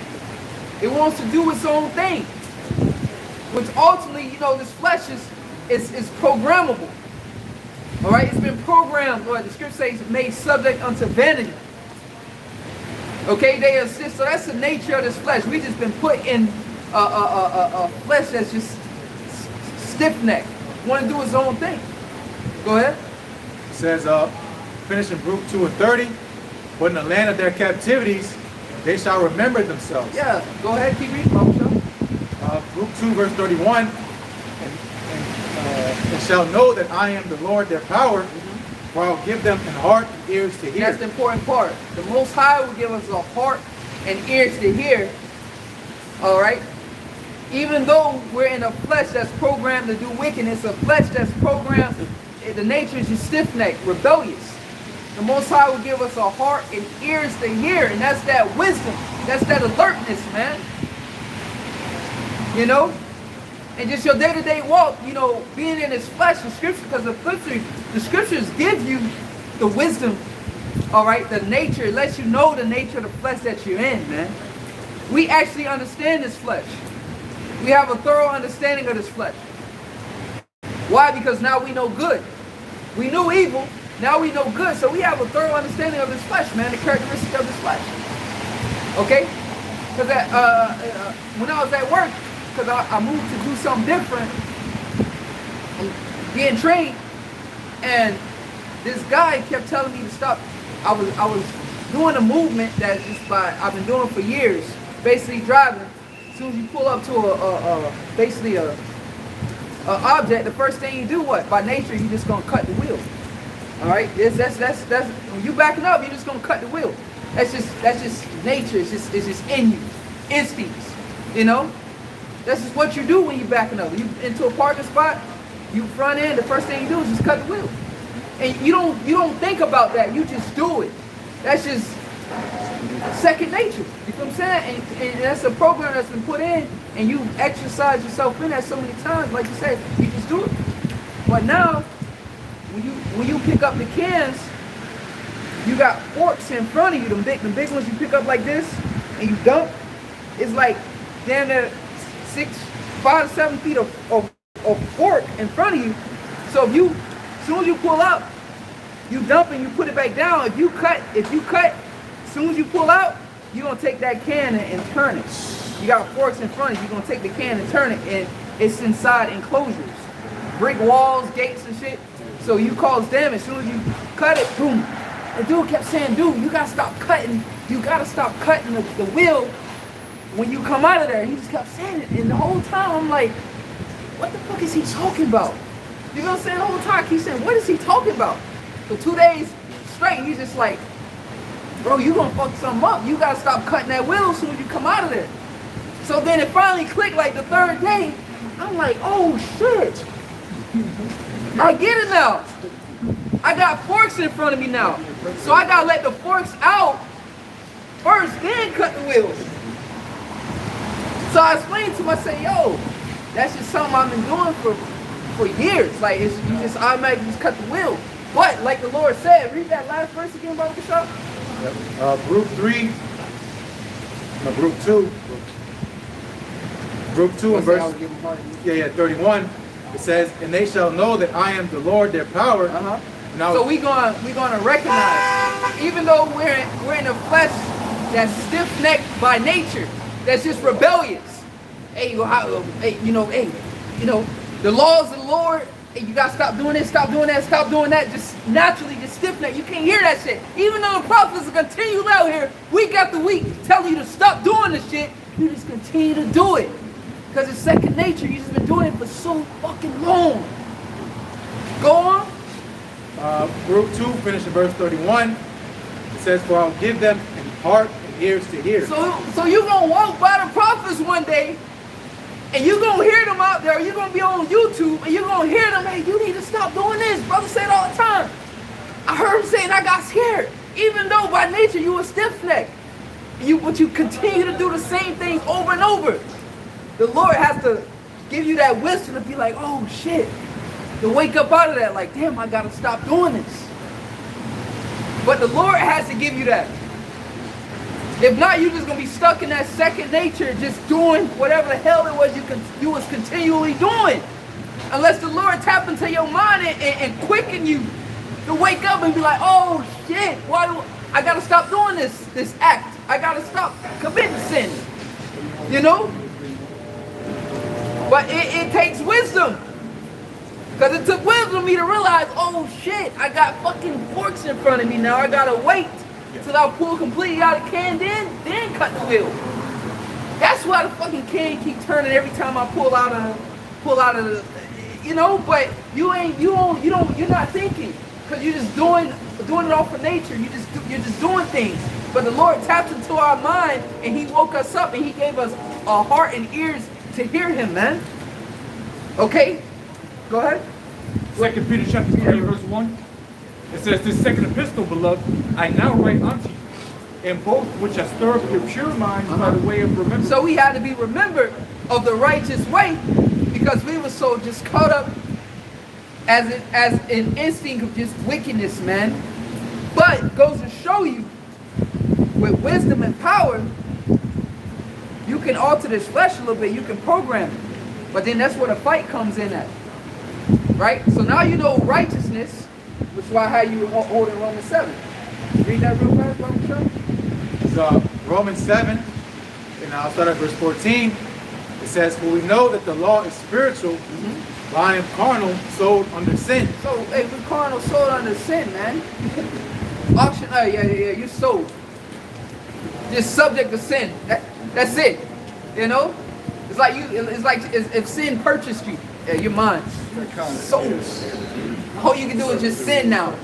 Right? Subject to sin. Go ahead. Romans 7, verse 15. For that which I do, I allow not. So the right things, that which I do, I allow not. Because look, and that's what's so beautiful about it. Because the elect are actually able to fight. 2/3 they can't fight. They just continue to do it. There's no resistance. Because they don't know. They haven't been equipped with wisdom to know that they're doing wrong.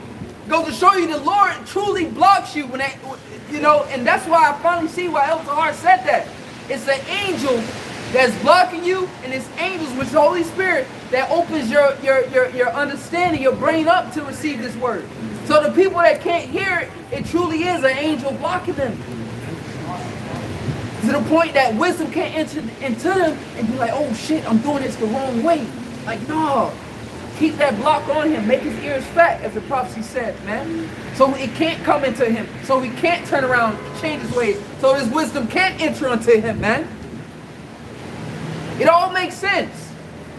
Go ahead. Romans 7, verse 15. For that which I do, I allow not.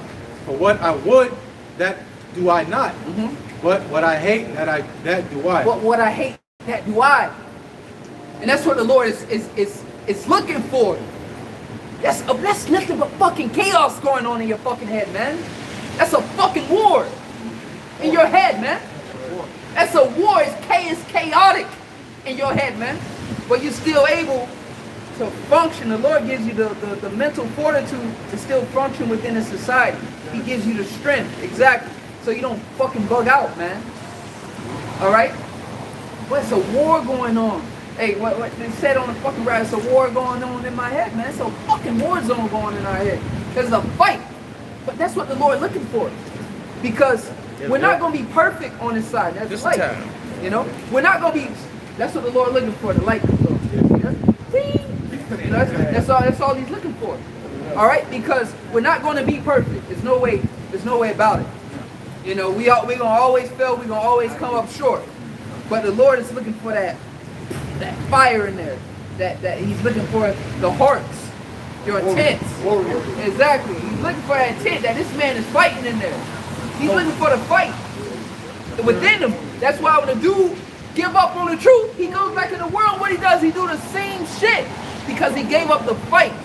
His words, yeah. He's worse because he gave up the fight. So now those demons that he was fighting, you now alleviated. You came up off of them. You let up, and that's war. That's why I say hold his front. Don't let him pass. 300. You gotta hold the front. Because if you fucking let him in, you done. The front line. Like the water, the shield of faith. Because the faith is what holds the front, man. Earn these shields, boys. Right? Earn the shields. You gotta fight, man. Because the shield of faith, that's your first line of defense. Because what? The fiery darts of the wicked. Because you always gonna get beep, beep, beep. But if you believe, it's a shield unto you. It's covered. Beep, beep. It's covered. You believe, man. Can't touch you. Nothing can harm you. That's why the one dude couldn't come. Because he couldn't hold the shield up. Arrow gonna get through. Which is similar to somebody who don't got faith. You know, he don't got faith. You don't got faith, bro. You can't fight with us. You know, you can't be on this field with us if you don't got faith. You gotta go. Because now you're leaving the body open to danger for an arrow to get in, man. We only need warriors and fighters up here, man. In the spirit. That's all we need up here. All right, that's why Elton say we got to be working. We don't need a Jake in here that's just holding his fucking hands, holding his hands in his pocket. No, we need brothers out here yielding the sword of the spirit, man. All right, and holding the shield of faith. That's what we need out here. All right? You guys can hold on stuff. And that front line, real quick, that front line, it is dependent on the people behind them as well. Because remember, when that wall came, it pushed them back, but the people behind them held them up, and then the people behind them had the long spears stabbing them niggas, you know. So it's a teamwork effort, yeah. And everybody got to hold their position. Yep. All right, regardless of if you're not on the front end, you would think some people think because they're not in the forefront that they're not important. As the brother just said, the people behind them support the people in the forefront. And watch the movie again. The guys in the back have even though they barely got into the action until later in the movie. That first scene, they had a job to do. It was make sure everybody's dead. So if you watch the movie when Leonidas breaks from the line, he just going and cutting niggas' legs. He wasn't killing every single person though, because he knew the men behind him were gonna run them through. You know, so it's a teamwork.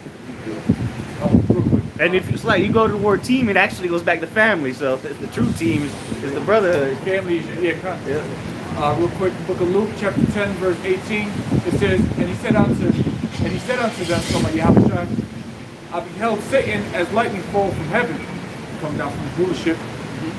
Behold, I give unto you power to tread on serpents and scorpions, and over all the power of the enemy, and nothing shall by any means hurt you.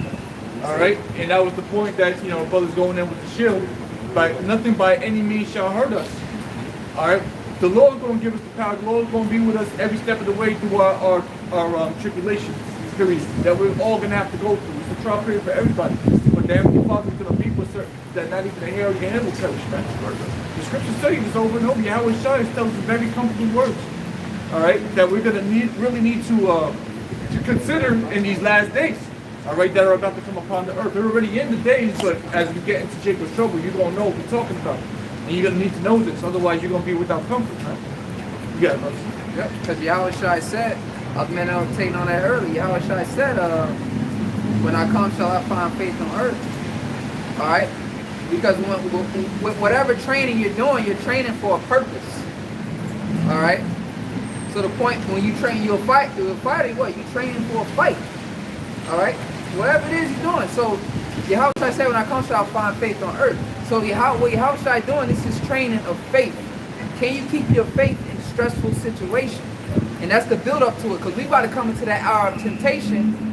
So can you keep your faith in the hour of testing? That's why he said, when I come shall I find faith on earth. Because it's about people about to get pressed. That's why I say, whoa, that's the stress. Woe to the world and them that the world they're in. Because great distress and perplexity is about to come upon people. And a lot of people are about to lose faith. But we're being trained and geared up to maintain faith in the midst of adversity. That's why scripture say, faithful men are tried in the furnace of adversity. So can your faith make it through those moments of adversity? Can your faith make it through that fire? Can it come out on the other side? Because after it's done, does he still believe? That's what the Lord is looking for. All right? So that's why we being trained up. That's why we going through all these tribulations and all this hell, you know? Because if you can't maintain your faith now by standing in this truth and dealing with the hell, you ain't gonna make it in the time of JT, man. But ultimately, that's what all this training is for, to purify you, man, to keep your faith solid, man. All right, because the times we about to come into the time of great testing, you're gonna have to be able to keep your faith, man. Because when we go through all the hell that's about to come, people gonna be questioning whether there is a God or not. Seriously. That's what they're gonna be questioning. Oh, God can't exist. Look, it ain't no happiness, no nothing, no peace, nowhere. Just nothing but sorrows and great mourning. People gonna forsake. People gonna give up their faith, man. A lot of them gonna give it up because they called on him and he didn't answer. Exactly. So the book of Proverbs, the first chapter. Left their ass hanging, man, because you was down here being a complete degenerate down here when you had liberty. T-squads. Yeah. It's the book of Revelation, chapter 14, verse 12 in the NLT. Hey, real quick, and that's why they say, Oh, how is there a God with little babies and people die in such tragic ways? they question it now. Because they lack understanding of judgment. So imagine in that day when you see tons of deaths everywhere. You really gonna be questioning whether there is a God then or not. But we understand that. Go ahead, I'll give you Revelation chapter 14, verse 12 in the NLT. This means that the Most High's holy people must endure persecution patiently, obeying his commands and maintaining their faith in Yahushua. You got it? Yeah. So going through the great testing, you're going to it's going to be hard to believe that the Most High is, but which we know, because going back to what the brother was reading in John 16, before these things come, I tell you what, that you be not offended and going to stumble, to be enticed to sin. You see, so us going through it, we got to maintain that faith that we are part of the elect, that the Lord is going to come through, even if you ain't ate it 2 or 3 days. You got to believe that the Lord will feed you. That He's going to deliver you and your household, man. You got to be able to maintain that faith, no matter what you face with. Going back to Romans the 8th chapter. What Apostle Paul said, through persecution, nothing should be able to separate us from the love of Yahweh Bahashim Yahushua. Go back to that Romans 7 one more time. It's Romans 7, 16. I think so. Romans 7, verse 16. It says, if then I do that which I would not, I consent unto the law that it is good. Verse 17. So now, then it is no more I that do it, but sin that dwelleth in me. Exactly. So this flesh has been programmed to just sin. All right. That's the download that this flesh receives. Stiff-necked by nature, wicked by nature. All right. Go ahead. Romans 7, verse 18. For I know that in me, that is in my flesh, dwelleth no good thing. Notice he said that is in my flesh. All right. So the elect understand, that's the thing, man. They understand the warfare that we're in, man. 2/3 of people don't even realize, man, that it's a war going on. It's a separation between the spirit and the flesh. Because why? The philosophies and the fornication that Babylon pushes out.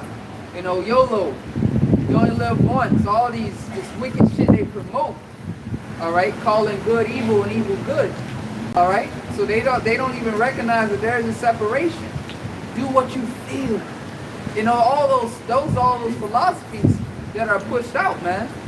You know, indulge in pleasure. We always go into that Epicurean mindset, man. Okay, sweet. You know, too much sweet is bad for you. You know, too much sweet rot your teeth. Too much sweet make your stomach hurt. Okay?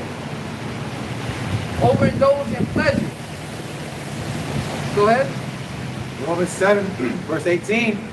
For I know that within me, that is, in my flesh, dwelleth no good thing, for to will is present with me. For to will, and that's beautiful. Like, you know, as I mentioned earlier, we know what's right. It's present. At least we know what's right. You know what I'm saying? 2/3 don't even know what's right, and neither do they want to consider what's right from wrong. They don't want to know. Nah, I don't want to know about that cake. Can I tell you what's inside there that you're eating? Nah, I don't want to know. It's blissful. That blissful mind. I just want to be blissful. I don't want to know because I want to continue to do my wickedness. Right? And then once again, they block from waking up to the point where even if you try to tell them, They don't care. you know, They can't be healed. yeah, they can't heal. You know, they can't receive it. The Lord don't want them. Exactly. So what can we do for them? Well, we can just warn them. That's it. The Lord just wants them to continue in their wickedness so He can destroy them. Yeah, exactly. Be justified. Yep. Go ahead. Finishing Romans 7, verse 18. But how to perform that which is good, I find not. And that's the part. Like we know what's good, and that's the stress right there. That's the fight. Like I'm trying. You know, if we could, we would follow law 100%. But that ain't gonna happen. You know. That shows you that there's no free will. Because if you got free will, there would be no prophecy. And that also shows that the spiritual realm is very real. Going back into the 2/3 can't get it. Why? Because these demons is blocking their mind. But the elect, Israel have not attained what to seek for, but the elect have obtained. Why? Because the Lord sent those minister spirits on the right hand side to sup with you and to deal with you. Now, what Ariel read it earlier, going to Joshua the 24th chapter, choose you this day whom you will serve. So it is, these left-handed entities are real out here, man. And going to do as thou wilt. Those are demons these people serving, man. It's not on the right-hand side, you see. Yeah, because that goes back to witchcraft. Back to Aleister Crowley, the Satan worshiper. A known pedophile. And that's the mindset of a typical American. Yep. That's why you can identify as whatever you please. You know, nobody can judge you. You can do what you want, whatever makes you feel good. That's that satanic vibration that's been pushed out. And it is part of the image of the beast. Exactly. That's why they go take the mark of the beast, because with that mark, now you can have access to serve whatever fucking demon you want to serve. You see? All it's digital kingdom. Yeah. Be a demon on artificial, what do they call it? Virtual reality. There you go. Yeah. Now they're saying they're saying that virtual sex is gonna be more common than actual people having sex. Because you know they got they got shit. You can actually interact with people now. Like you feel them shake your hand. So you know Esau's. Yeah, they like the movie Player One, Ready Player One. You know, you can buy the suit, you can buy the gloves. He just wants you to stay at home, man. Be a demon online. Thinking of ways to make money off of that shit. They're talking about it's in the talks that since people can buy these online games for their PlayStations and shit, and have hours and hours, like you gotta have 100 hours worth of fun time. You can get real money now. They're gonna charge you an hour. They think about charging niggas an hour to play the game. Well, they say you're gonna be able to make money on there too. Oh yeah, it's a profession now. But like that new Grand Theft Auto, they saying you're gonna have to verify who you are though to play. That shit, bro. So that's the new shit. you're not just gonna be able to buy the game and play it. You gotta exactly. You gotta be verified, authenticate who you are. So Who can see it. Yep. No more 8-year-old playing Grand Theft Yeah, Auto yeah. online and shit. Get corrupted. Yep. You have to go on his uncle's account. Which that's not why they're doing it. They don't give a damn about the kids. They're doing it so to get people conditioned to everything got to be verified. You got to verify Well, that's for what the everything. ESO does. He brings out all the shit to poison you, and then he comes with the solution, which is this, wicked ass chip system. Yep. He knows what he's doing. You have to digital ID. And he got that brain implant. When you go into that movie Matrix, when Morpheus was talking to Neo, he was like, define real, what is real? Things you can feel, touch, see, smell, hear. He said, if that's what you define as real, then that's real is just electrical Signals to impulses, the basically interpreted by your brain. All right, so go to show you, it's that's what it is, man. It's just impulses. When you dealing with a woman, bam, that's dopamine's Endorphins, yeah, endorphins and dopamine, in your brain. That's why you chasing after that so-called nut. It releases that. So if he got that thing in your head, he can release that shit in you while you so-called dealing with a woman on virtual reality. You it's just electrical impulse. You in there, Yeah, he can manipulate your emotions too. Make you feel mad. You just mad, don't know why. No man should have that kind of power. Yeah. No mortal man should have that. Because he's already tried it on animals, Oh, well, if we shock the brain at this part, the rat does this. Yeah. It's insane. This man's a madman. Yeah, man. So it's already set up to where you literally, bro. This man, his science fiction, Matrix, that shit. That's all real. Where you in a pod as a human, and the only thing you being used for is the generation of your energy to power the fucking BTUs, robots. yeah. That's it. So For much real, truth in bro. that shit, though. That's for real. So now, while you in that pod, you in a video game, just You're a millionaire in the game. in a pod, just sitting there. Man, the money, you. I get hella bitches. Nigga all emaciated with a helmet on. Yeah. That's just a vegetable, bro. He got a piss bag. Don't even have to get out the pod. Just shit and piss on himself. Smells like acid. No, this is the reality. Like, that's why you being replaced by robots, bro. This is reality. Bro, literally, when you really meditate and look at all his movies, bro. He been showing you what he wants to do, showing you, bro. Like, literally, the robots to the point the robots will take over and enslave you. Revelation of the mental. That's all this shit is real, but the Lord ain't gonna let him get that far. That's the point. It's vision. It's what he wants to accomplish. But the thing about it, right? That's why we've been watching this money so closely. The digital dollar is what's going to get the plane up off the ground. That's what's going to propel the MOTB. That's what's going to get it up off the ground. As soon as the dollar goes digital, that's what's going. The plane going to start lifting. And they're linking that digital currency with the digital ID. So you're not going to be able to even use digital, even before they start chipping people. They might do the digital currency and you can use it with your phone or whatever. But eventually you're going to have to be digitally verified. And that's going to come with the chip. All right, so what? Because look, hey, too many people doing this scam online, just verifying themselves with blah, blah, blah. Listen, you got to come to us, get this chip, and then that's going to be the seal on, the nail in the coffin. All right, well, you can't use your money anymore then. If you don't want to, what are you, a terrorist? Why don't you want to identify, on our new digital system? Okay, well, you can't use the money then. You can't use this. You can't do that. And then, like the scripture points it out, we know it all ties to the money. And that's what's so beautiful. The love of money is the root of all evil. So that's how he's going to program you through the money, right? Because you're not going to be able to do certain things once you get that device put in you, right? He's going to be able to program the money, as we always go into. It's going to be certain stores you can't go into if you're not in good graces. It's going to be a certain radius that your device going to have if you're not in good graces. All that, we're gonna go to New York next weekend. Me and the whole family. Where if you ain't in good graces with these people, you take your ass to New York if you want to. You're gonna be dead basically, because your thing only work within your city you in. You ain't gonna be able to get gas anymore. You're done. That shit, you gonna go out there. Hold on, what's this nigga doing? Gotta get all dedicated. Freeze all your assets. Yeah, you done. So that's how he gonna be able to program you, man. To get you to obey, to build to kneel to his will, it's through his money.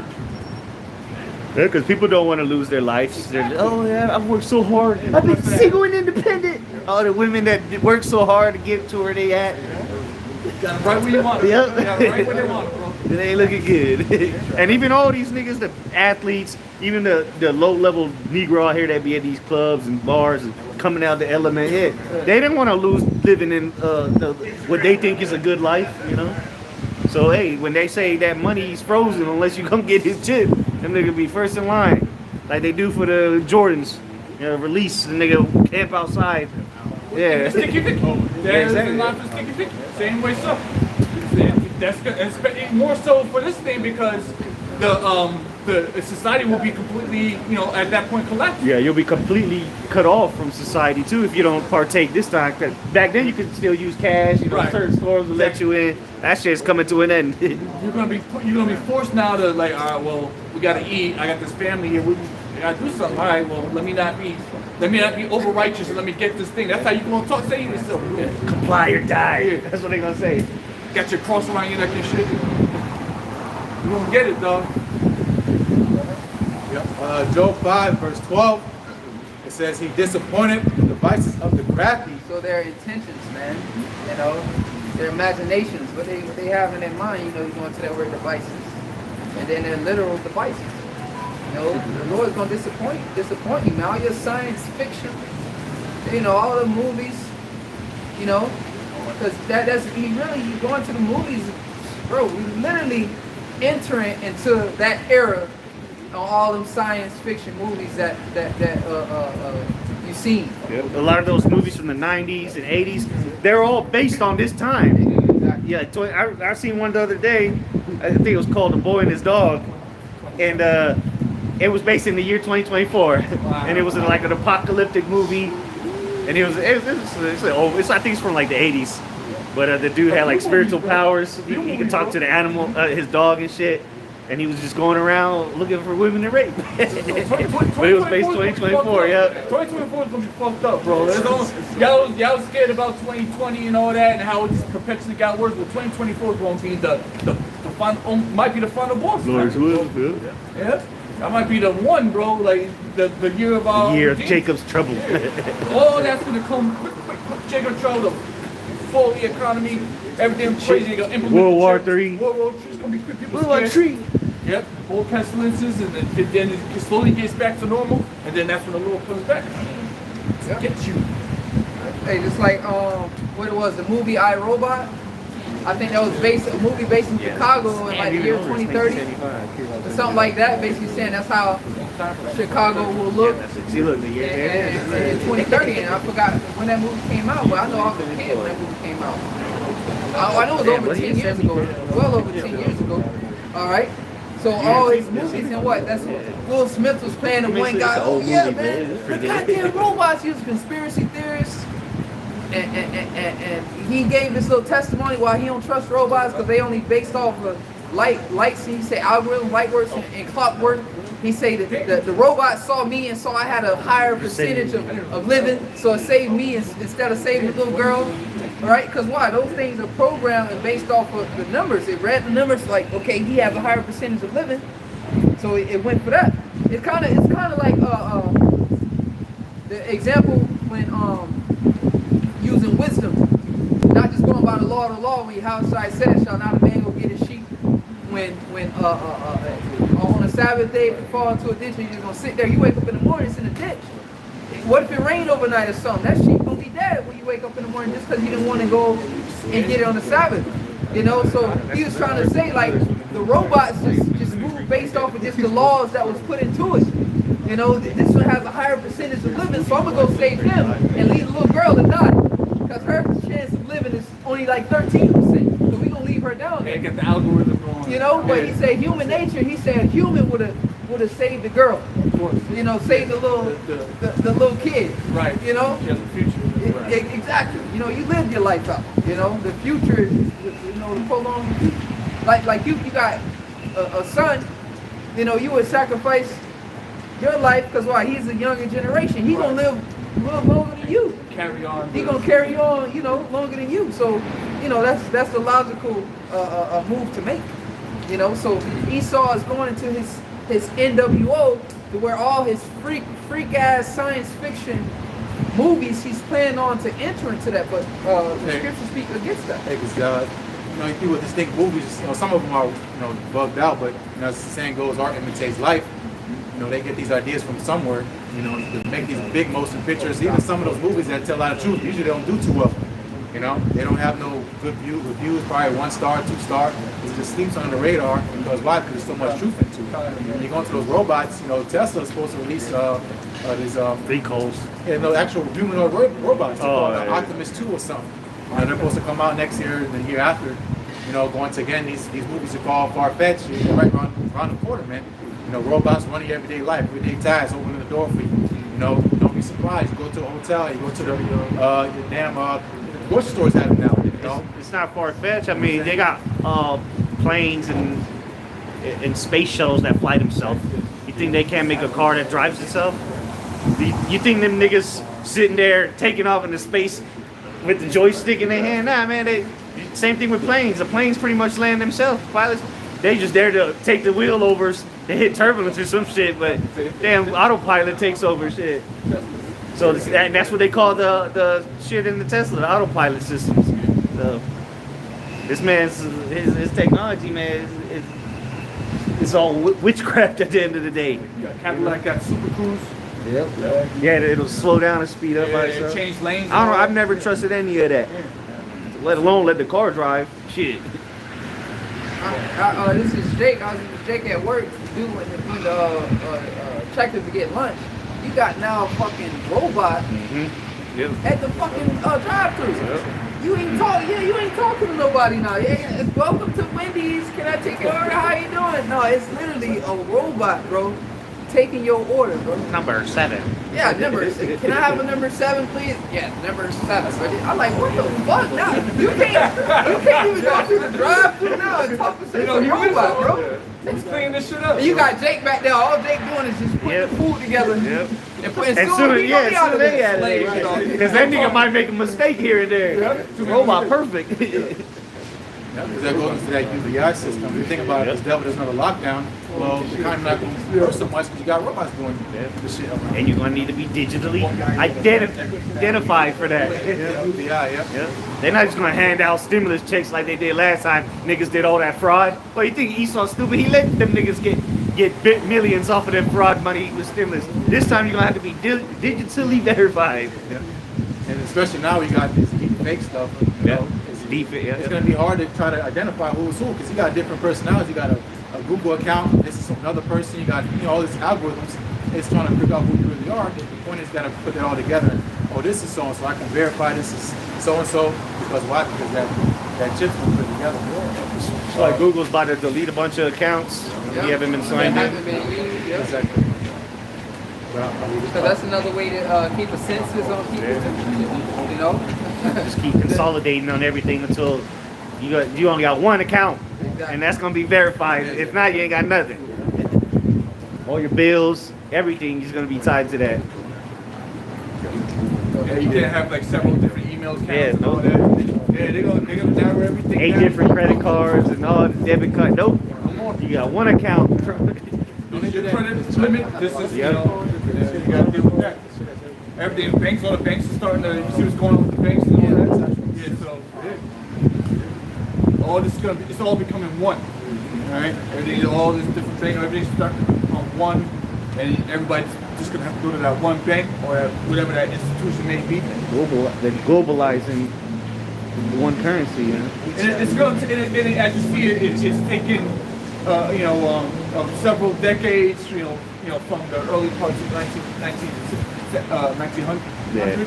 1800s, really, because Albert Pike wrote them the 3 World Wars in the 1800s. Yeah, that was in the 1800s, right? So actually, this man over 100 years, really, it's just a slow crawl to where basically where the 2020 No, man, that's why I sent out that thing fast track because there was a spirit, man. When he sent that out, I was thinking of the same thing that same week, and he sent it out What's because that? Probably have some shit. He dropped this bottle. He just raced over there to go get it. Looking stupid. Yeah, that's what happens when you stroll on past the prophets. he's cussing out. Get another one. Yeah, oh yeah. Nah, that's probably all his money. Shit, he done. They don't license anybody. Oh, But yeah, going into that fast track, when I said that, I was like, bro, that's spot on because he talking about 2030. But bro, he just saying that, bro. Yeah. And he finna push this shit, fast track this. he can do this in a matter of a couple weeks. He Yeah, can just man. push that shit. Fast track this stuff. Oh my God! He's just gonna be all over the news. Some horrible thing. Cause that shit used to be depressing. Year 2030, oh fuck. 7, 8 more years here. No, bro. The scriptures say he knows that he have for a short time, bro. You know? So he's going to fast track this thing. Trust and believe that. Because look what he was able to do just when the whole the demic thing popped off. He was able to conquer Keep you in the so hole much shit within a week. like that, yeah, bro. That was a major fast. move. A couple weeks, you know, it was maybe like 3 weeks. It started in China in like November, December. Then by January, February, everybody was locked down. It was like March. It was March. And they really pushed it, yeah. Well, here in America anyway, because it was already spread through the world. Yeah, the March when lockdowns came. Show you how powerful, man, the Most High is, man. But the Esau- lockdowns came, but he already had it again. He was, it's with It was the mask. It was out You know, there. yeah, yes, and then he just came to see how far he could take it. He took it far. Yeah. Now show you how powerful the Most High is. Because Esau, man, the shit that he's doing is like, who you know that can control the world like that? Like billions of people, just like that. Just this is gonna happen. Push it, and then, bro, just you get billions of people just to cooperate. That's power, bro. Job 9:24. The earth been given to the hands of the wicked, man. Show you how powerful the Most High is, man. Just by the vessel Esau that he's using, bro. You know, because you know, even like a rap star or whatever the case may be, he might have 3 million subscribers, 3 million followers. This is 3 million people. It's billions of people in the world that don't know this nigga. You know what I'm saying? He just got his little 3-4 million subscribers on YouTube on his channel. Even Drake, you look at Drake, he nigga got like 20 million subscribers, 20, 30. It's motherfuckers that don't even know him in the world. But here it is, this man can control billions of people. Can get lock down billions of people and tell them all to put on masks, bro. And he got like 5 billion with the jump shot. 5 billion. Man. With at least one. Yeah, at least one. You know, a lot of y'all was suckers one time. That was enough for him. But this man got a lot of power, bro. You know, it's the Most High. It's so to show you, you know, you don't look at him. You look at how powerful the Most High is. Just that's on a low, and that's a low level. The power of the Most High. But you able to see the Most High distribute His power through Esau, man. That's why, bro. That's why, you got to get right with the Lord, bro. You got to get right with the Lord, bro, because that's small to the Most High, but show you how powerful He is. Go ahead. Yep.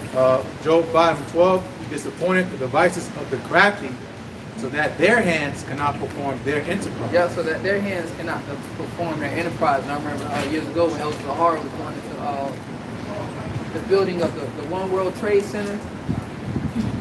The last day that they were supposed to finish up for the last piece, I think it might have been an antenna or something at the top. The last day they were supposed to finish, it was very windy that day, and they weren't able to complete it.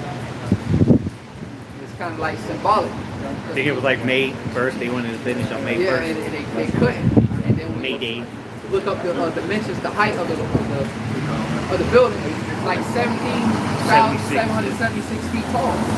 That was the year of establishment of what the Illuminati. Yeah, the May. Yeah, that was May Day. May Day, okay. But they say the declaration, which was in July, but it was May Day is what they really celebrated. Yeah. Yep. So you know, and it didn't. They couldn't complete it on that day. You know, so it was symbolic to like y'all ain't, because the One World Trade Center, that's Esau and his symbolism. Destroy both of them, and then it's right one. Rise from the ashes. Yes, because that's why he has so much symbolicism on his dollar bill. You know, one. You know, his whole thing is about one. He wants to Babylon. Exactly. You know, so Esau through his symbolism, man. You know, he goes show you just mimicking the Most High. You know, he's trying to have all these secrets and metaphors, and hidden agendas and stuff, man. And you know, the initiated is Secret able society. to see it. Yeah. You know, we're initiated, so we can see these things, and we don't need to get into details. Yeah, you know, you brothers go into so-called secrets, Illuminati, and all this stuff, but we got all we need right here in the scriptures. However he's trying to get to it, we know what he's trying to get to. Whatever steps he takes to get to it, we don't need to know each step, but we know where he's going. All right, the Most High gave us, revealed his plans unto us. So when he does, because it's all a build-up. This builds up to that. This builds up to that. But it's one build-up to you for you to receive the mark at the end of the day. That's what it's all about. And the Lord has revealed that to us. You have something? I got it. Amos chapter 3, verse 7. Surely the Lord power will do nothing, but he revealeth his secret unto his servants the prophets. Exactly. You know, the secrets have been revealed to us. So when we sit back and really look at the things, man, you got other camps not preaching concerning the MOTB, not preaching the name. Well, the scriptures say the secrets are revealed unto his servants, the prophets, man. Okay?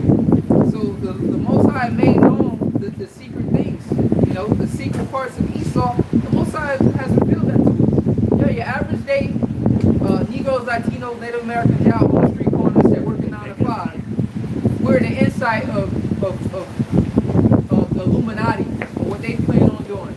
Their secrets, right? Their deepest, darkest secrets. We're in inside. Why?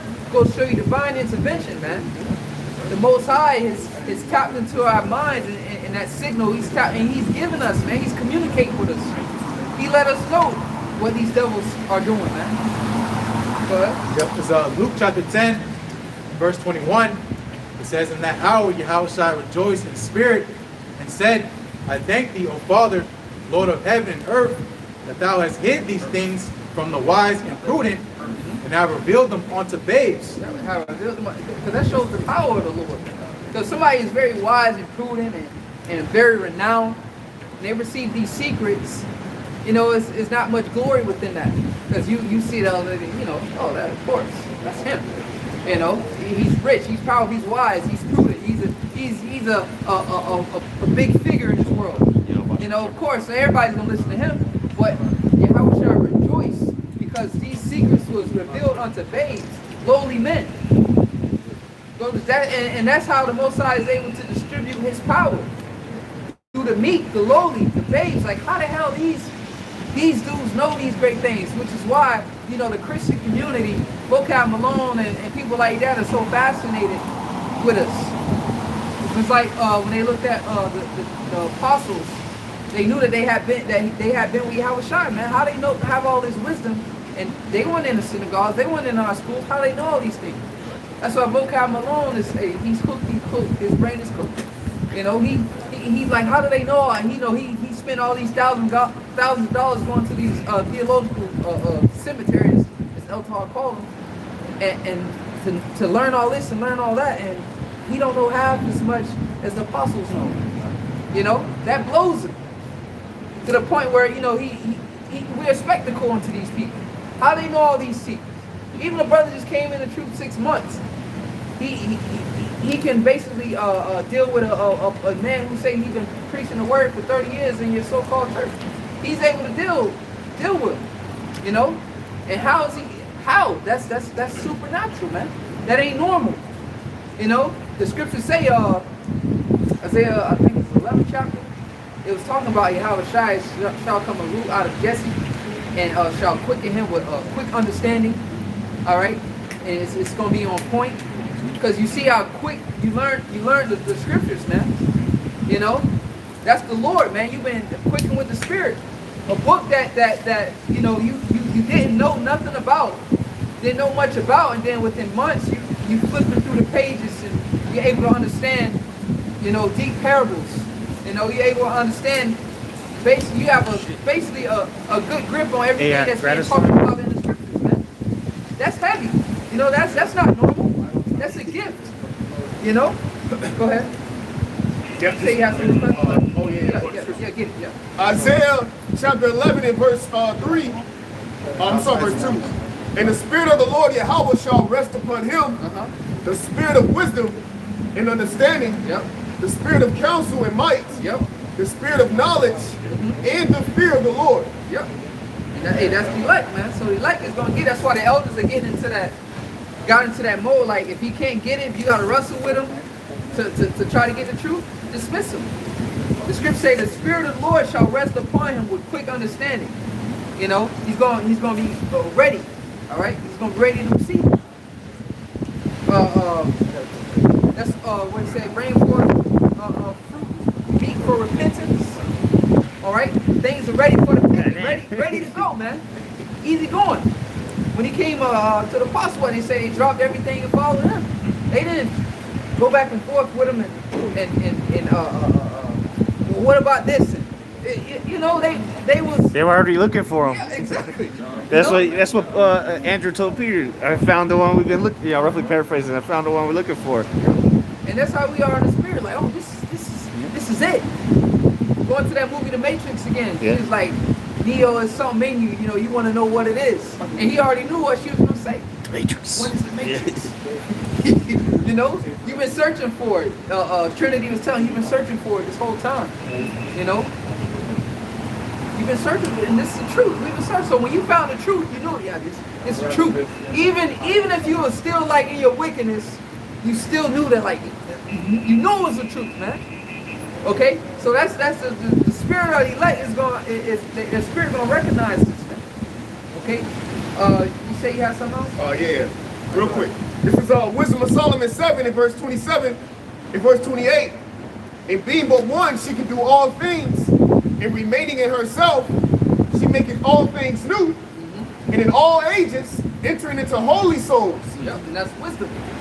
Okay, because this wisdom, which Yahweh Shai, he sacrificed for us to receive these things. That's why I say the brothers read the scripture. It said he rejoiced because thou hast revealed these things unto the babes, man. Men that would be grateful for this truth.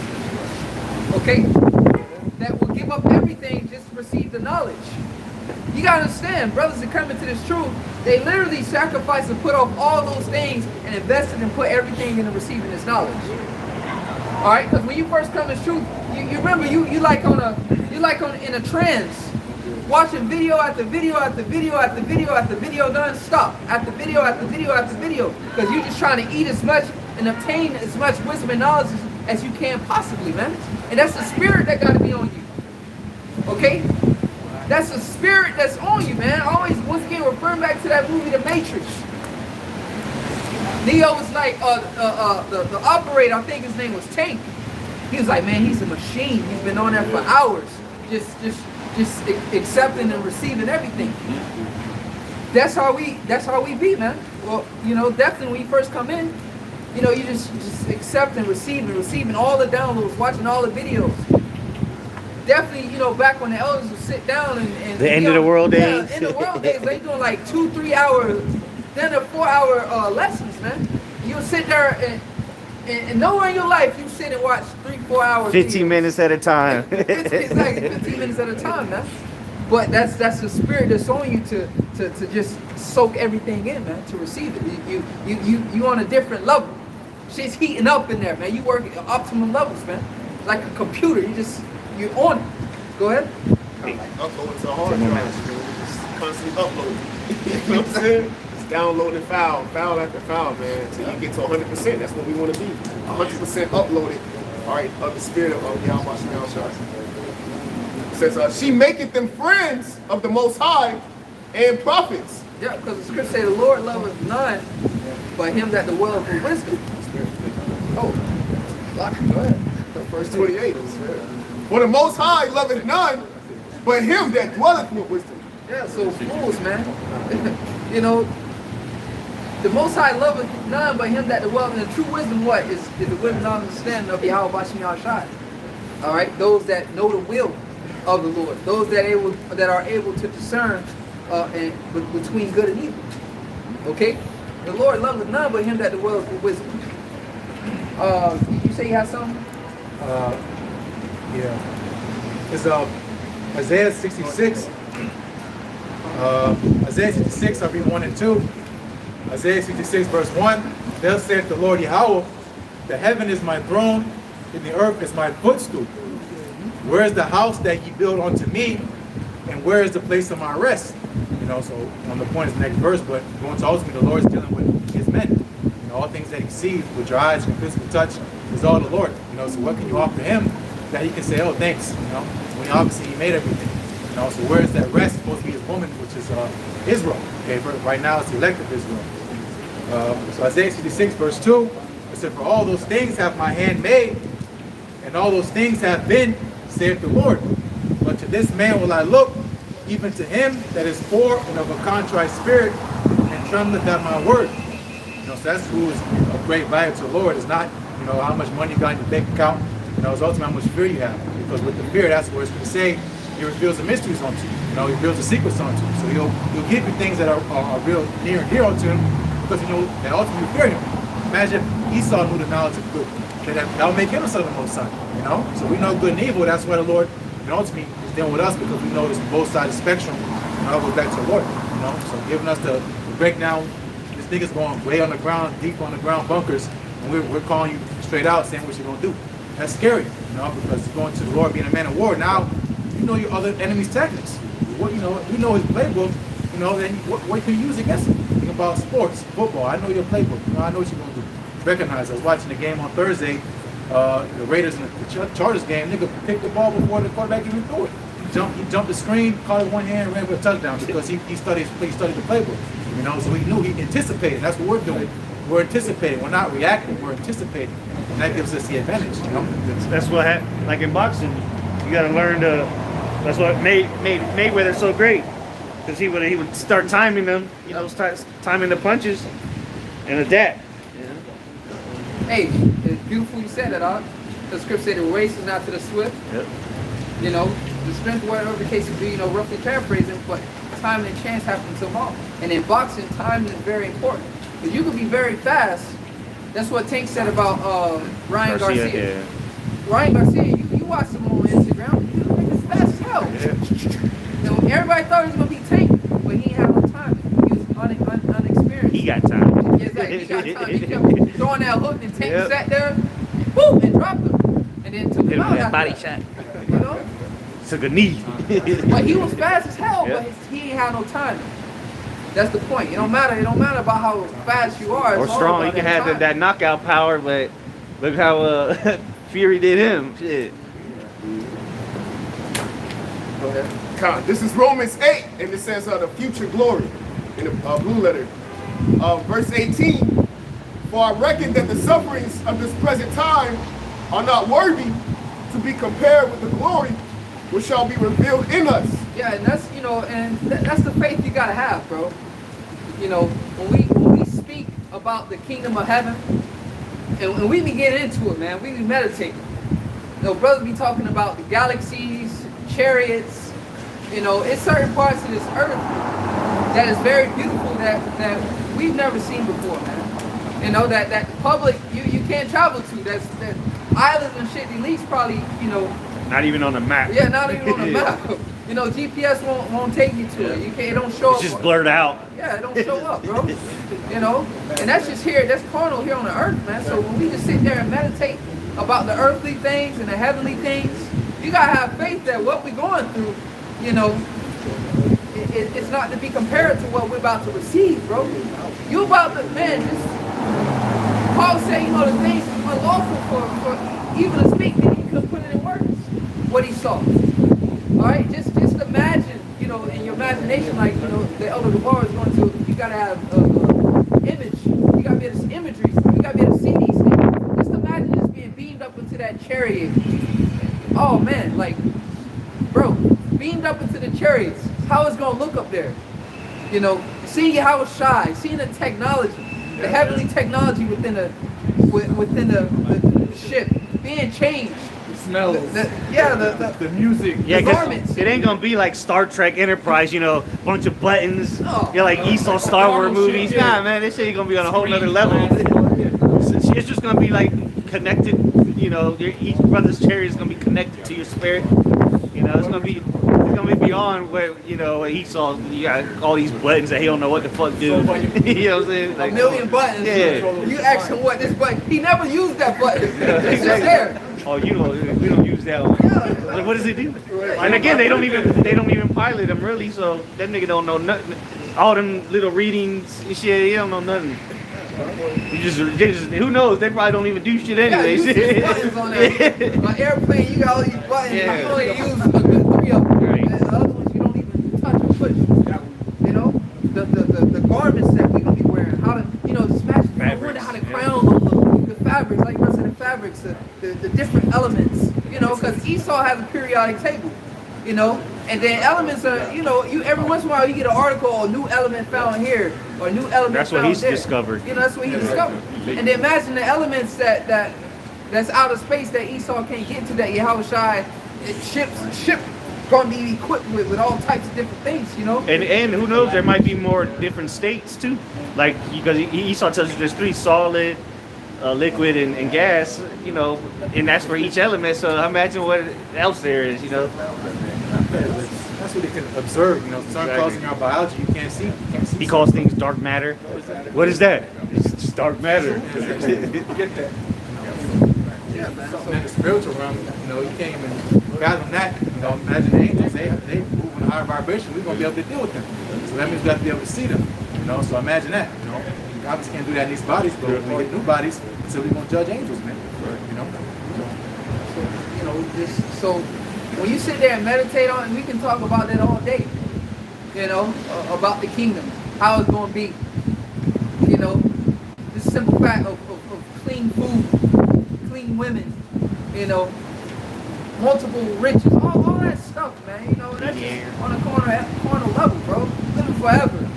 No more pain. Imagine a body with no more pain. Actually, being able to think straight. Yeah. You know, because now we all, Jake wake up all foggy. You know, all the chemicals in the food and in the air. Yeah, have you all, you know, cloudy and shit. We're actually gonna be able to use our brains, you know, properly. You have knowledge of things that you didn't think you knew. All right, Lord uploads a lot of different information into our heads. All right, knowledge of the universe, our memories from past lives. All right, everything we ever learned in this life. Okay, and it's all just gonna be like in a neat file cabinet in our psyche, and we're gonna be able to access our memories and our knowledge whenever necessary. We're gonna be gods, man. The superpowers. Imagine just playing with your superpowers. You know, you look at all the shit in these movies, Magneto, bending metal, dudes control fire, water, all those things. So when you meditate on all those things, man, it can't be compared to this little hell we catch. You know? Go ahead. In the NLT, verse 19, for all creation is waiting eagerly for that future day when the Most High will reveal who his children really are. That's beautiful. You know? They waiting for the sons of God, man. They're gonna be rejoicing, man, when we finally get settled in. You know, we'll kick their ass around a little bit, you know, put them in subjection. But the world, man, the world's gonna be at peace again, man. All right, and they're waiting on it. Right now, the world is mourning, as the scriptures say, Proverbs 29:2. You know, the world's mourning right now, but it's coming a time where they're waiting on the manifestation of the sons of the power, man. Okay, go ahead. Verse 20, back in the KJV, for the creature was made subject to vanity. Yeah, so we were made subject to this. Okay, this is all the experiment. This is all the Most High's exercise. All right? We have to, once again, as elders always going to, we have to learn wickedness to appreciate righteousness. All right? Which makes you a perfect judge, perfect balance. You're able to discern both good and evil. Go ahead. Not willingly, Not willingly. Go ahead. but by reason of him who have subjected the same in hope. Yeah, so as we're made subject to go off, All right, it's in elect, that faith, that gift that the Most High has given them, that they're just gonna be subject to hope. That's why it's like you can't quit, you can't stop. You just got this hope in you that just keeps you going, right? We don't know what's gonna happen in a time of JT, but we hope to be delivered. We hope to receive food. When those expectation, when them chariots come up, you hope to be beamed up, man. That's something everybody don't got. It's faith, the hope. Not everybody has that. Okay? So let's separate you from you have an expectation. When these things pop up, they not expecting chariots. Yahushua said immediately after the tribulation of those days, you shall see the Son of Man coming with clouds of power and a great glory coming in those ships. Ezra told us, a ship big as a mountain that he couldn't see the end of it. We have an expectation when all hell breaks loose, and like Eltar said, when they make that sea hip mandatory within a month or two, man, we'll be out of here because things gonna move fast. Because really, how long you think we're gonna be able to survive out here when it's a society where you need that to even walk among the people?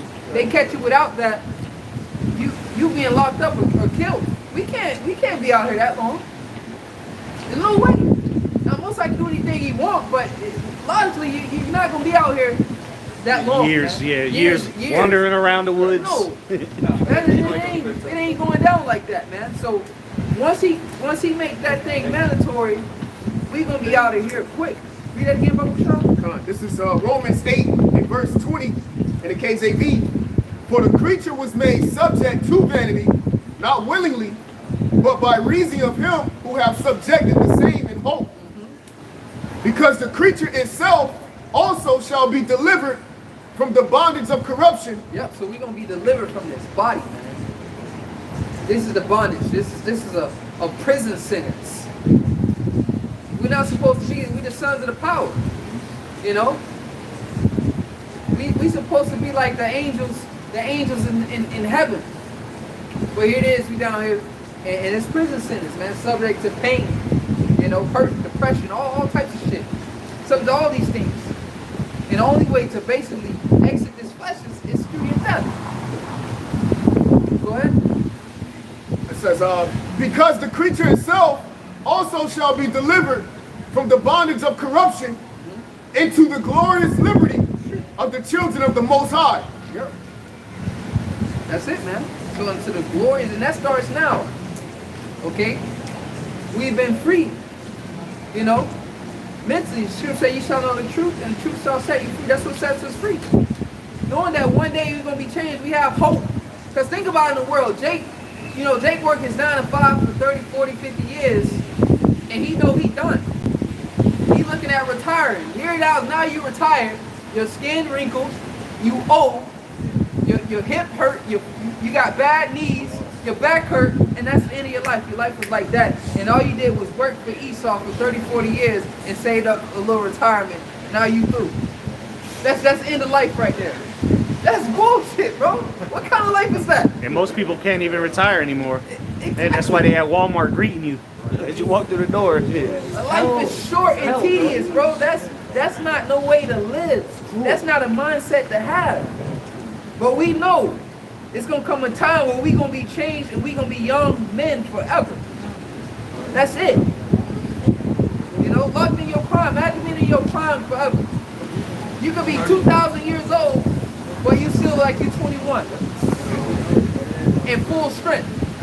That's what we have come to us, man. You know? So, anybody got anything else?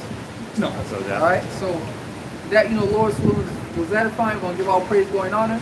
Yahweh, Ba'ashem, Yahushai, Ba'ashem, Rakakwadash. No one said possible great millstone. Peace, love, blessings to elect. Shalom. Shalom.